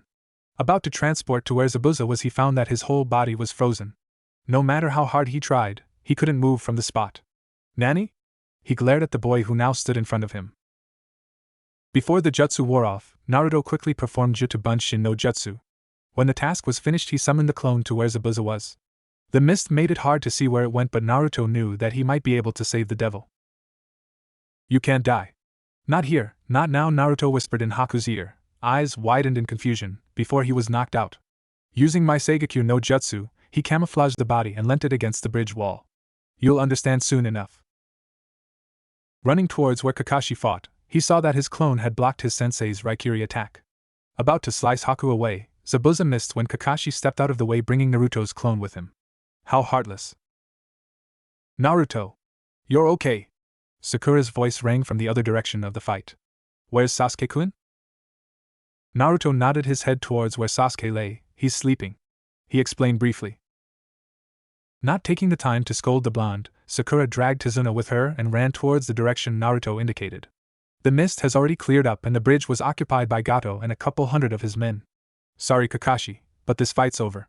Zabuza told the copy Nin, clearly forgetting about Haku. Naruto began. Have you no remorse for your friend? He angrily asked. He was simply a tool for me to use. The blood-soaked devil replied immediately. Do you really mean that? Naruto shrugged off Kakashi's hand that had tried to make him stop. He loved you so much, do you really feel nothing? His temper grew. Without his own dream and to die as a tool, do you really feel nothing at all? The man turned to him with tears running down his face. He was too kind. Eyeing the crowd in front of them, kid, let me borrow your kunai. Catching the weapon in his mouth, he raced towards Gato's men. Ending Gato's life by slicing his head off, Zabuza fell to the ground with only thoughts of Haku running through his head. Thank you for everything, I'm sorry, Haku. After dealing with the rest of Gato's men, Kakashi had walked over to where Zabuza laid. I have a request, can I see his face? The dying man asked with a pained voice. No one had noticed that Naruto had disappeared when Kakashi placed Zabuza beside Naruto's clone. He touched the boy's face. If I could, I'd like to go to the same place as you. Slowly, his eyes closed forever. So what do you think now? Naruto asked as he stood beside a sitting figure. There was a silent answer. I won't stop you from killing yourself, but technically Zabuza will always be wherever you are, and perhaps through his cold heart he might not want you to die now. He spoke as though it was an everyday conversation they were having. Come to Konoha. There was a reaction this time. Why should I?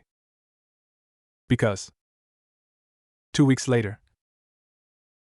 They visited the burial site of the two shinobis before they journeyed back to Konoha. When the coast was clear, a figure appeared before Zabuza's grave. Cool, slender fingers slid down the edge of the sword that was buried halfway into the ground. Zabuza-san. Finally arriving back in Konohagakure, Naruto felt content enough after learning that the bridge was going to be named after him. Saying goodbye to his teammates and sensei, he went back to his dingy apartment to take a shower, which his body welcomed greatly. Looking in the mirror, he could still see the fading marks of where Kakashi had pierced through his clone's body. This sucks. Who would invent a jutsu where I can feel part of the pain of what my Bunshin suffers? Visiting Ichiraku, he received a hearty welcome from Tuchi and his daughter Ayam. Haven't seen you in a while. Business is quiet without you, he exclaimed loudly after serving him his favorite dish. Before heading back home, Naruto stopped by Techa's waits. Tess-san. The NBU called out in the empty shop, the big man nowhere to be seen. Ho ho. A customer dash. The deep voice rumbled from behind the counter. It's just you, Naruto. Naruto found it remotely surprising that Tezai was even expecting new customers. How does he even keep this shop open? Always been the only customer for 8 years. He tried to sound enthusiastic, but failed. Are there any new vests or any other strap-ons for the wrists and ankles that can hold more weights? I might have something. The man ducked behind the counter, breaking a few things along the way. Here you go. It was dusty, but it seemed like good material. Cool, thanks. You can put it on my tab. Naruto quickly answered, taking the new equipment and rushing out the door before Tezai could stop him. Tezai called after him, how often do you even wear them anyway? Pausing in his step, Naruto smiled, all the time. Training? Squad 3 stared, surprised, at their captain. Why? Anko asked the million-dollar question. Nothing much, it's just that we really haven't bonded, I guess I could say, in a while. Naruto explained with a wide grin on his face. They were all seated at Ichiraku's after finishing a small mission. But why? She waved her hands to express her irritation. The two other men could see her eye twitching. It's not like it's going to make a difference. She accidentally knocked her cup of tea, sending it to the ground. Before she could react, the tea magically appeared back onto their table, the contents as still as it was before it fell. What dash? The purple-haired girl looked from Izumo and Genma back to the blonde sitting across from her, who had an expression as though nothing had happened. Did you dash? She was cut off by Ayam. This is a rare gathering. The girl smiled pleasantly, ready to take their orders. Genma returned the smile and she started to blush. Naruto grinned, someone's got a crush. What would I'm sorry, she stuttered, obviously embarrassed in her situation. It's okay, Naruto calmed her happily, we'll have as he ordered for his team. The others gave each other eye signals asking if they saw what just happened. Was it just me or did he catch that? Anko referred to the teacup slip. Could be, but I didn't see him move or anything. Izumo was still processing what just happened. Genma chewed on his toothpick. It's possible we've never actually seen his real skills, so to speak. Okay, where were we? Naruto looked excited after ordering his favorite ramen. We'll do it. Anko spoke up quickly. Do what? The training thing that you suggested a couple minutes ago. Izumo informed their captain. Genma leaned back. We figured it might help our team's skills and we can also learn each other's abilities as well. The others nodded with him. Naruto looked suspiciously at them. Slowly, a wide grin appeared. Okay. His blue eyes twinkled with excitement. Their food arrived. After a chorus of itadakimasu, they satisfied their hunger, the three others unknowing that their captain was beaming happily at how his little trick worked. Who's paying for this one? Taicho. His teammates automatically cheered. I pay every time. Naruto? The said person nearly choked on the piece of meat he was chewing on. Silver hair still ridiculously gelled to cover the missing strands Naruto had sheared off. The masked ninja seemed surprised to see Naruto in the ramen shop. Kakashi nearly forgetting that he was a student of the man, sensei. Kakashi looked from his student to the other three who were with him. I can imagine them hanging out together, but with you? Doubting the child, he sensed something fishy. And Kakashi still doesn't know Anko, Genma, and Izumo are ANBUs yet. Naruto frowned after swallowing his pork. Why can't I? His sensei didn't answer but had a suspecting look on his face. What's going on? He demanded from the 12-year-old. The three other ANBUs were sipping their tea, enjoying the scene. He asked again, why? Naruto slammed his hand on the table, making the food fly up for a split section. Okay, Anko, Genma, and Izumo eyed each other. Is he really going to tell him?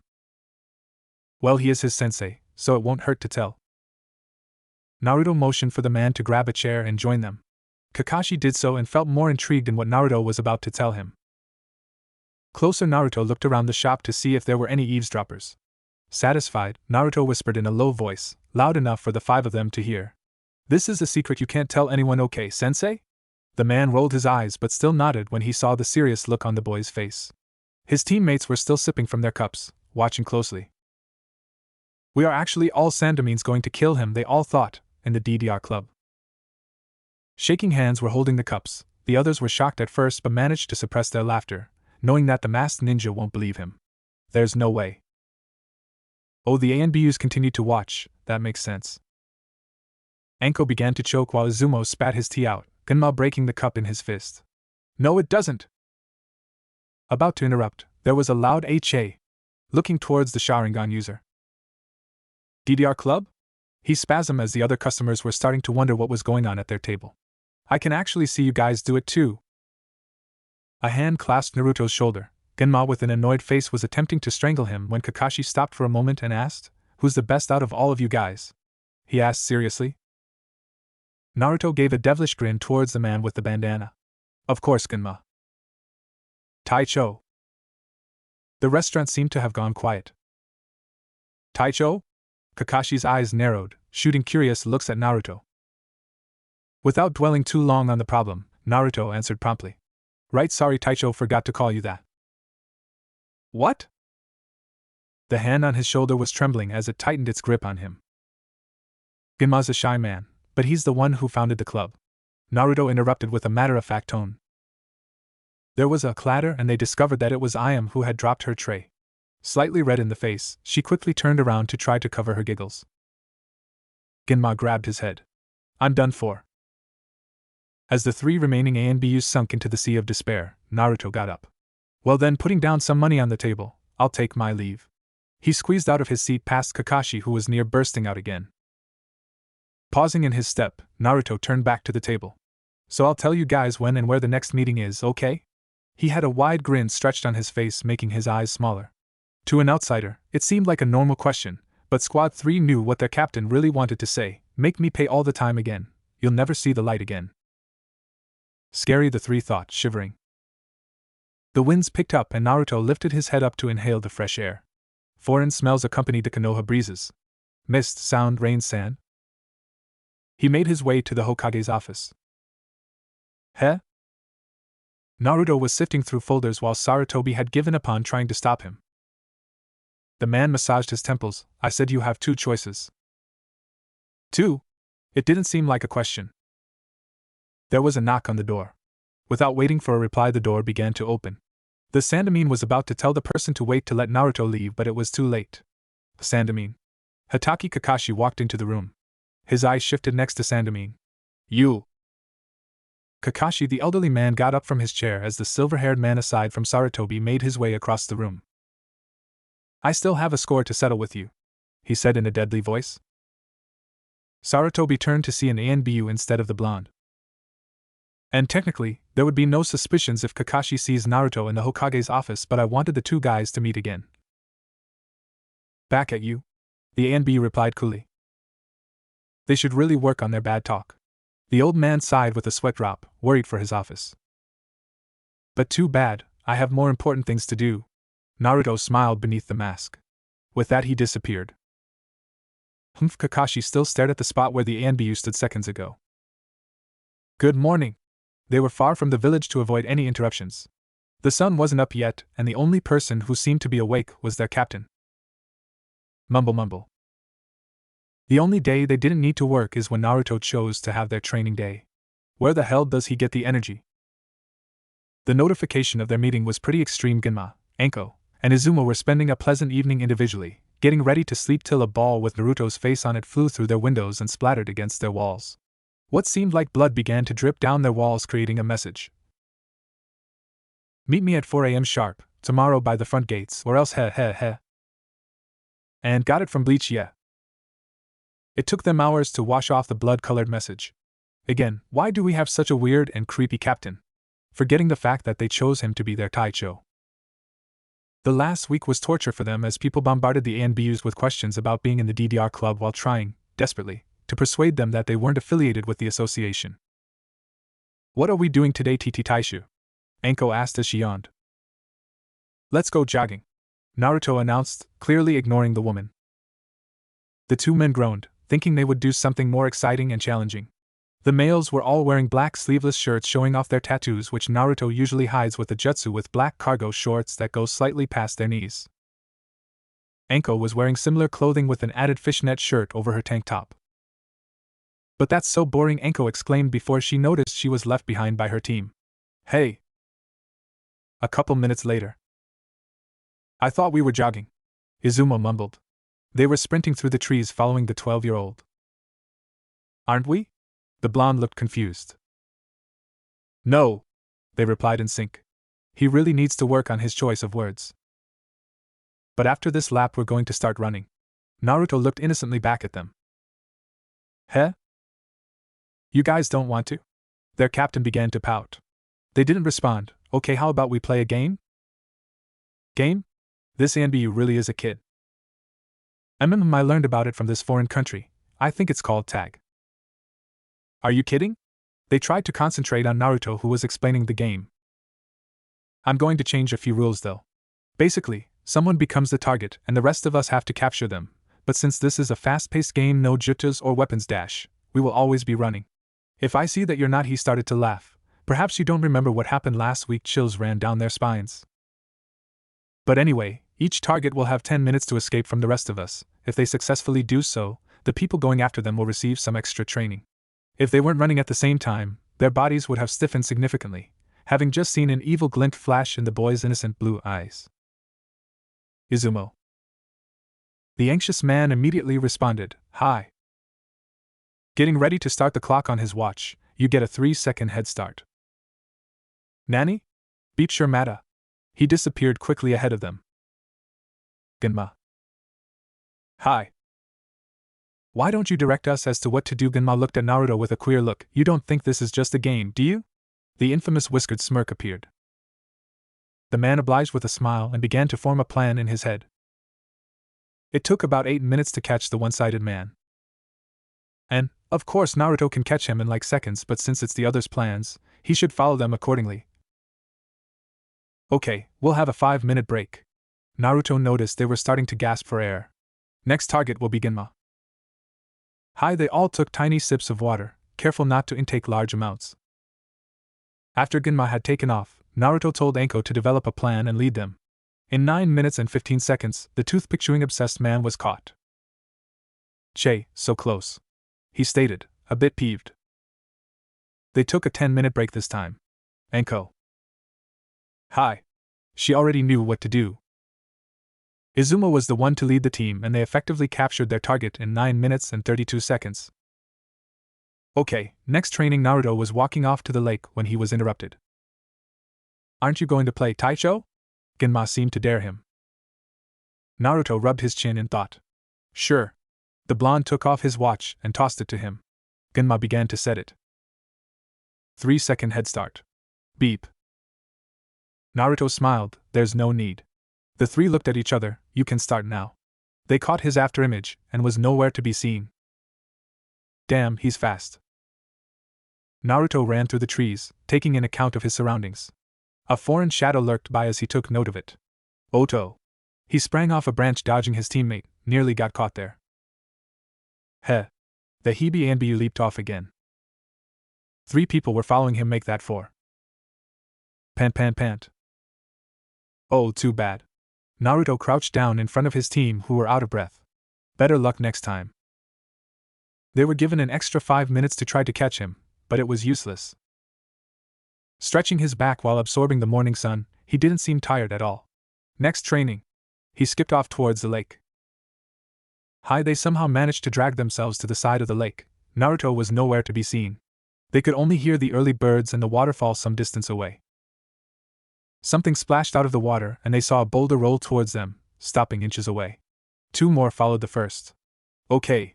Naruto jumped out of the lake and shook his head, like dogs would do to get dry.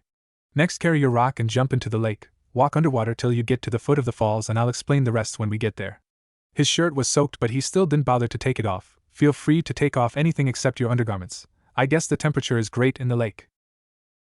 He headed to the waters again. Oh, and if anyone resurfaces, the whole team will have to start over again from the starting point. With a wide grin he cannonballed into the clear liquid. The 2 men took off their shirts showing off their years of training. They both looked at Anko who didn't show any signs of taking off her fishnet shirt or anything at all. Perverts. She growled at them. Che, it's not like there's anything to see under there. Izumo mumbled with a smirk. Smack splash? Genma cleared his throat. After you. He didn't want to enter the waters like Izumo had, who was forced to fall in when Anko threw a boulder at him. She bent down to grab the second rock and jumped into the waters with Genma following. The instant they touched the lake's surface, they knew that Naruto was playing them again. Frozen chills were stitched into their bodies, too stubborn to supply them with much warmth.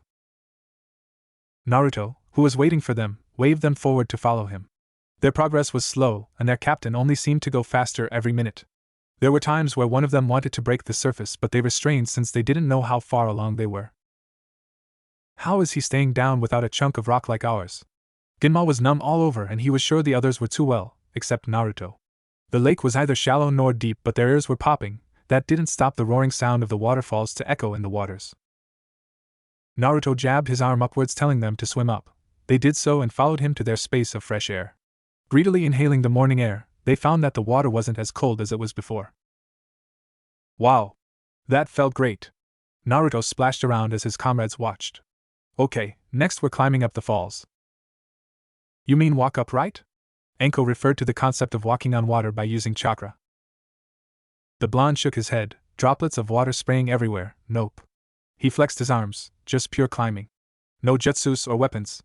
Using one arm he pulled himself out of the lake and hung from the ledge he grabbed onto. Let's go! Naruto grabbed another ledge and swung up a bit more. He heard a couple of splashes and he saw the 3 of them still in the water. What's wrong? And nothing. They replied. Naruto had continued on. It was harder than it looked. The rush of the falls was actually stronger than they anticipated and the rocks were slimy and slippery.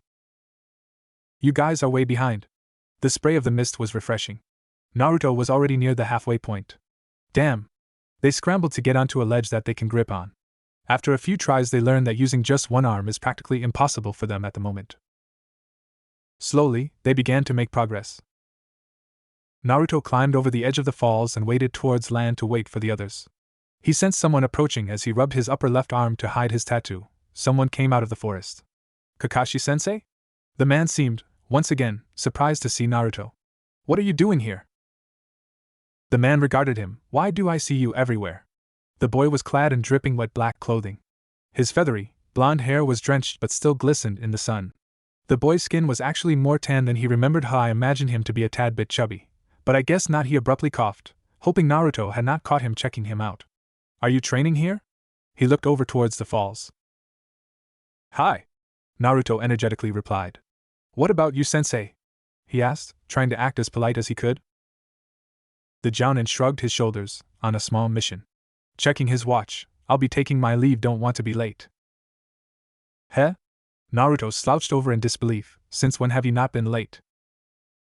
TSK, I wouldn't be late if I didn't get distracted on the road of life. He promptly answered. Liar! Don't overwork yourself, the man advised Naruto before he left. Familiar pantings emerged from the stream of water. It's about time. His teammates managed to clamber over the waterfall. Dragging themselves to the banks, they collapsed in exhaustion. "Now you guys so tired already?" The boy frowned. "Fine. We admit that it was harder than it seemed." Izumo exhaled greatly. Naruto tilted his head from side to side. "Then how are we going to do our next training?" "There's more," Anko immediately responded. Her arms were starting to ache. "Well, our last training before we head for breakfast." There was no answer. "Fine, maybe we'll just run for the rest of the time," he said lightly. "Okay," they moaned. How much more torture and mind games can they withstand? After a couple minutes of rest, they gathered to allow Naruto to explain the exercise. Quite simple. We're going to spar with each other. Raising 3 fingers, 3 against 1. They all began to grin. The fun was about to start. Like the other trainings, no? Jutsus or weapons. They finished for him. Each person was given 30 minutes of sparring time, enough to suck the life out of them, but they were all eager and, surprisingly, still full of energy. "No going soft on us, Taicho," Izumo challenged the boy. "What?" No being Naruto joked. "No." "Fine." Taking off his shirt, he tossed the garment onto the ground, which sunk with the weight. Anko's eyes widened. "You had weights on?" "Yeah, I just got these ultra-thin weights a couple days ago." "What?" As the two were conversing, Genma now knew how Naruto was able to stay underwater without a boulder. "I'm actually somewhat jealous." The gap between their skills and his seemed to be endless. "Yosh! Let's fight! But first dash." He turned towards the shadowed areas of the forest. "I'd like to ask nicely for the person hiding in the shades to please come out." There was no responsive sound but the birds' high-pitched chirps. Like a shadow creeping behind the sun's rays, a figure emerged. He smelled for and there was a large gourd strapped onto his back. Red hair sprouted from his scalps as his eyes revealed months or even years of insomnia. The kanji word love was occupied on the left side of his forehead, his aura nothing close to the word etched on his face. Blue eyes locked with theirs. "Smells like sand." Naruto noticed that the forest did not emit any more sound, as though all the creatures went into hiding. "Can we help you?" Izumo tried to sound polite, sensing the deathly atmosphere surrounding the newcomer. The eyes did not waver from Naruto. The blonde Anbu blinked slowly and replied, "Gaara from Sand Country, isn't it?" It was more of a statement than a question. The red-haired seemed momentarily shocked before he hid his surprise. For the first time he spoke. "You're the strongest here, aren't you?" Naruto nonchalantly shrugged his shoulders. Who knows? Gaara appeared unsatisfied with the casual response. Taicho Genma carefully whispered, not comfortable with the unsettling atmosphere. He turned to Naruto but saw sand begin to surround their captain and encompass him. "Taicho!" The sand closed in uniquely but deadly. "Team!" The Hebe mask owner growled, springing forward to attack. "Anko!" Genma tried to pull her back. Although the attack was sudden, blindly charging towards a guy with deathly attacks is not the most logical way to react for an Anbu. That was uncalled for. She sidestepped and vanished to reappear behind the sand kid. Holding the spare kunai taken from the side of her thigh, it seemed like Gaara did not notice her behind him. About to deliver the blow, a hand grabbed her wrist and pulled her away. Shocked, Anko stared from who she noticed was Naruto to the wall defense made of sand that had been ready to block her attempt. Grain by grain the defense fell back to the solid ground innocently, as though it would never be used as a weapon. "Taishu?" Anko tried to separate her anger from the confusion. Naruto spoke quietly, "Don't act so rashly." It was directed to both Gaara and Anko. His expression seemed to harden, disallowing any other emotions to occupy his visage. She could feel the blood rushing back to her hand as he let go of it. Clenching her teeth, she looked away, trying hard to stabilize her emotions. "Chikusho." And basically a swear word. The glare was relocated back to Naruto. There seemed to be a struggle fighting within Gaara, as though there was another living soul inside him. A demon within Naruto quickly ignored the nagging feeling that he had been experiencing for the past few weeks. It seemed as though the Kyuubi wanted to release its own powers to be freed more than it used to. The sand nin began to form seals for a greater attack. Did Naruto decide to react? I guess I'll be seeing you during the Chunin exams. The eyes widened but quickly closed as Naruto knocked him unconscious, the sand guard proving useless against him. His team looked grimly at him. Why? Why didn't I kill him? Naruto finished. Genma stared at the unconscious body. You could have ended him quick and easy before he gets the chance to harm others. To hear such harsh comments at one's perspective would mistaken them as cold-blooded killers. Although there aren't many kids with such devilish powers, they do exist. Naruto did not reply. The energy that sparked the blonde throughout the training seemed to be contained as he stared off into his own thoughts. Izumo. Hi. Can you send him back to his sensei? I think the guy's name is Baki or something like that. He'll be out for a while. Naruto nodded to Gaara. Can I? You know the breeze sent chills up his spine. His shirt far from him. Get my shirt? Naruto snapped back into his bright and cheery mode. No, I think you should probably show off your body to the whole village and let them gaze in awe as you pass by. Okay, I get it. Izumo quickly jumped down the waterfalls to retrieve his shirt. Oh, can you get mine too? Gemna hollered after him, body shivering. Looking over to their Taicho, he didn't seem affected by the cool winds. What is he? Izumo, back with the clothing, made his way to the group. Carrying the sand shinobi, Izumo got ready to send him back. It's best we find out why they're here before we act hastily. Naruto answered their unspoken question. Let's meet at Ichiraku's in an hour. He took off. The rest of Squad 3 looked at each other, and at the foreigner trying to distinguish what Naruto was thinking. Tasuho forgot his shirt. Should we catch up and give it back to him? No, maybe he wanted to show off his body to the whole village to let the villagers gaze in awe as he passes by. Sarutobi was quietly sneaking a nap before someone appeared into the room without any notice. Naruto. Without opening his eyes, he knew who it was. How many times have I told you to knock or signal before coming in? He silently cursed the boy for disturbing his sleep. And why aren't you wearing a shirt? It's pretty windy outside. Ignoring the last question, Naruto hopped onto the desk, seating himself comfortably. Afraid I'll barge into something R-rated? I knew you were a closet pervert, Ero-san, the blonde said with a wide grin. Immediately turning red that was mixed with embarrassment and anger, Sarutobi turned away to make it less obvious, but only did the vice versa. Before Naruto could continue pestering the Sandame's hentai-ness, and made up a word there, he cut in quickly. Is there something important you wish to speak with me about? Actually, I do. Naruto jumped off and strolled around the room randomly examining things. Have you received or heard any news of Orochimaru recently? The old man stiffened at the mention of his ex-student's name. The sand and sound country seem pretty close lately, huh? Naruto continued, his statements making no connections at all. He was flipping through a history book. Please be more straightforward. Sarutobi started to become frustrated. Naruto began to juggle a couple of vases, which made the old man stand up at once. About those two options. You've decided already?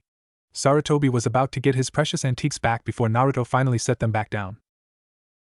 I'll do both. Nanda? The old man strained his ears to verify that he heard correctly. Why do you want to do both? A sly grin appeared, not want to but more like going to. Besides, one option might be more boring than the other, so I'll just do both, it's no big deal.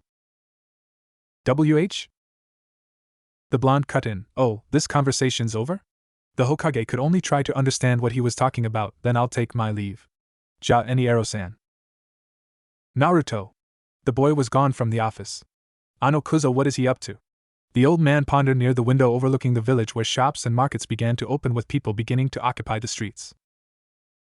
Naruto decided to catch the morning rays by hopping from one roof to another. Oh, I forgot my shirt. He started to shiver a bit. And he magically does not notice he isn't wearing one. That actually happens to some people, tongue sticking out. Why didn't anyone tell me? Clearly forgetting what the Hokage said back in the office. Still have 30 minutes. He headed for his apartment. With people awake and around, the ANBU decided to use his front door. Something made him step and hide around the corner. Glancing towards the route to his apartment, the Uchiha kid seemed to be making his way towards Naruto's home. Matsu. What the hell does he want? He wanted to, with all his might, kick the Uchiha clear away from him. Concentrating hard, he repeated quickly, he is a bowl of ramen. He is a bowl of ramen. He is a wait, that means I love him. No, that won't work. He is an expired bowl of expired ramen. He is an expired bowl of ramen. He is an expired bowl of ramen. There, I don't love or hate him. And yes, Naruto will even eat expired ramen because he's cute like that. Sasuke! Naruto hollered. Sasuke made a sideways turn to initiate his cool look. Oh heyo. Where's Sakura-chan? Stop being so loud, dope. Sasuke muttered, and why the hell are you half naked? Tracing his teammate's body, he couldn't help but feel envious. I was just training, Naruto replied with a teeth-baring grin. There was no response as the blonde then noticed the raven-haired one was staring at him, making him feel awkward. Nay, Sasuke, why are you here? He feigned curiosity. Expired bowl of ramen, expired bowl of ramen. Looking away, Naruto thought he saw a tinge of red in his cheeks. The Uchiha finally replied, there won't be training today. Why? Kakashi's on a mission, so training is cancelled, but we're meeting up together tomorrow near the Hokage monuments. He briefly explained. Huh, when did he tell you? Today? The Uchiha promptly answered, yesterday after the mission. Oh, so he only told you? Naruto confirmed. Sasuke darted his eyes at him again. Is that a problem? Opening his apartment door, the blonde shook his head and gave him a dazzling smile. Of course not. A slight quiver went down Sasuke's body, having felt that foreign feeling that was emitted from his comrade. See you tomorrow then, Sasuke team. With that, he slammed the door on his teammate's face. So Spiky Hair has a favorite already, huh? Using his newly created nickname for Kakashi. Figures can't really expect much from that guy. The chill there from the open window brought him back to realizing that he was in need of a shirt. So how'd it go with the kid, sensei? Anko asked curiously when they were crammed into a cubicle at Akrayaka's. Izumo, who had changed after returning the Sand Kid, shrugged his shoulders. The guy seemed surprised at first, and after I explained briefly what happened, he still seemed shocked, but not so obviously. He took a sip of tea. But that's to be expected. Genma spat out his toothpick and grabbed his chopsticks. They turned to their captain, who seemed quiet. We brought your shirt back. Anko placed it in front of him as the table creaked under the added weight. It took them a bit of effort to pick it up from the ground. Domo. He didn't say any more. The others were nervous to see his quiet form. It's so unlike him. Maybe he's still thinking about that Sand Kid, Anko suggested. Izumo momentarily shook his head. Doesn't look like it. Maybe it has something to do with Team 7 stuff. Or maybe we can ask him directly. Genma received two looks that said you ask him then. Clearing his throat, the man turned to Naruto. Something up, Naruto? He tried to make it sound casual. The usual hyperactive child still remained silent. Instead, he rested his chin at the edge of the table with his mouth protruding into a pout. They were really dealing with a 12-year-old or maybe even a 5-year-old nonetheless with the way he was acting. Naruto blew out a sigh. It's no use. Huh? Why was their captain so hard to understand? Asen! He yelled across the restaurant to the chef. The rest of the squad turned towards the counter as well, wondering what was going on. Is there any way you can hurry up? I'm going to die. There was a sudden loud rumbling coming from underneath the table. Yusu! They were swamped into their despair for having thought that their captain's silence was due to something more serious than his lack of ramen. Ayam came over with some small dishes and a ladle. Aiming, surprisingly, very accurately, she walloped, and such a funny word, the blonde in the head. My father doesn't like to be rushed, she said with a smile, sounding satisfied. After placing the dishes down, she went back to serving the other customers. Itai, Naruto mumbled, trying to nurse a growing bump at the top of his head. He really didn't see it coming. Squad 3 watched, amused. The Chirakus holds some pretty scary people. They silently applauded the owner and his daughter. The rest of the breakfast was served and Naruto finally went to the point of why they were meeting. Okay, so you all know that the Chunin exam is starting in a couple of days. They nodded. General knowledge was always an obligation with them. The Sandaime has assigned several squads, including us, to overlook the exam as well as the surrounding perimeters that it is being held in. So we can all meet up at my place later to talk of the plans. No questions were asked? On another note, let's meet up on another day to finish up the training and the punishments, since we won't have much time today and for the next few days. The others could only think of how their bodies are going to ache tomorrow. Getting up, Naruto was about to leave when he put down some bills. This one's on me. They all stiffened. No, it's okay, Taicho, Izumo said in a weakened voice. They don't know how much more torture they could withstand. We got this one. Genma and Anko nodded as well with determined faces. Okay. Thanks for the food. He smiled broadly and left. He's too unpredictable. They all mumbled. The two options were simple tasks to Naruto. Deciding to choose both options has resulted in him having to be in 3 places at once. This should be fun. He burned up the scroll that held the information for one of the decisions. One of the missions was to find, more like retrieve, a certain Sannin who had been wandering the countries for a while collecting information. Although the man may come back once in a while, the Sandaime needed the Sannin to be back before the Chunin exam ended. The other option was tied more into his long-term mission: protect the Uchiha kid, as well as overlooking the exam areas to make sure outsiders do not interfere. But to be more specific, watching out for potential rival attacks, since the exam is the ideal opportunity for the village to be exposed to other countries. Smirking, Naruto knew that this was the perfect moment to test out his skills. Next day. He's late. Sakura paced back and forth repeatedly, irritating both guys. Again, as usual. Naruto was unsurprised by the man's habits. I bet we spend more time waiting for him than actually doing the missions. Humph. Sasuke grunted with eyes closed, though unconsciously glancing at the blonde every so often. It had already been 3 hours and spiky hair was nowhere to be seen. He must be taking his time carefully gelling every piece of hair his big head can hold up.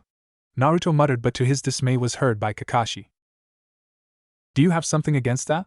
The man asked the undercover ANBU excruciatingly nicely. Of course I do, what of it? Naruto couldn't help but let a bit of his resentment to the man go. Naruto! Sakura bashed him in the head. What the hell are you saying? The inner ego busted out of the pink shell.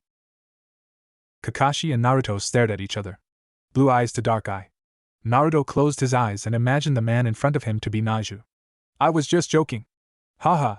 That's what you get for making us wait for 3 whole hours. He pointed a finger at his sensei and laughed out loud. I should get into acting, I'm actually pretty good. That earned him another bash on the head. Stop acting so stupid. Why don't you stop acting like a love-struck girl and actually take being a ninja seriously? He snapped back. Nanny?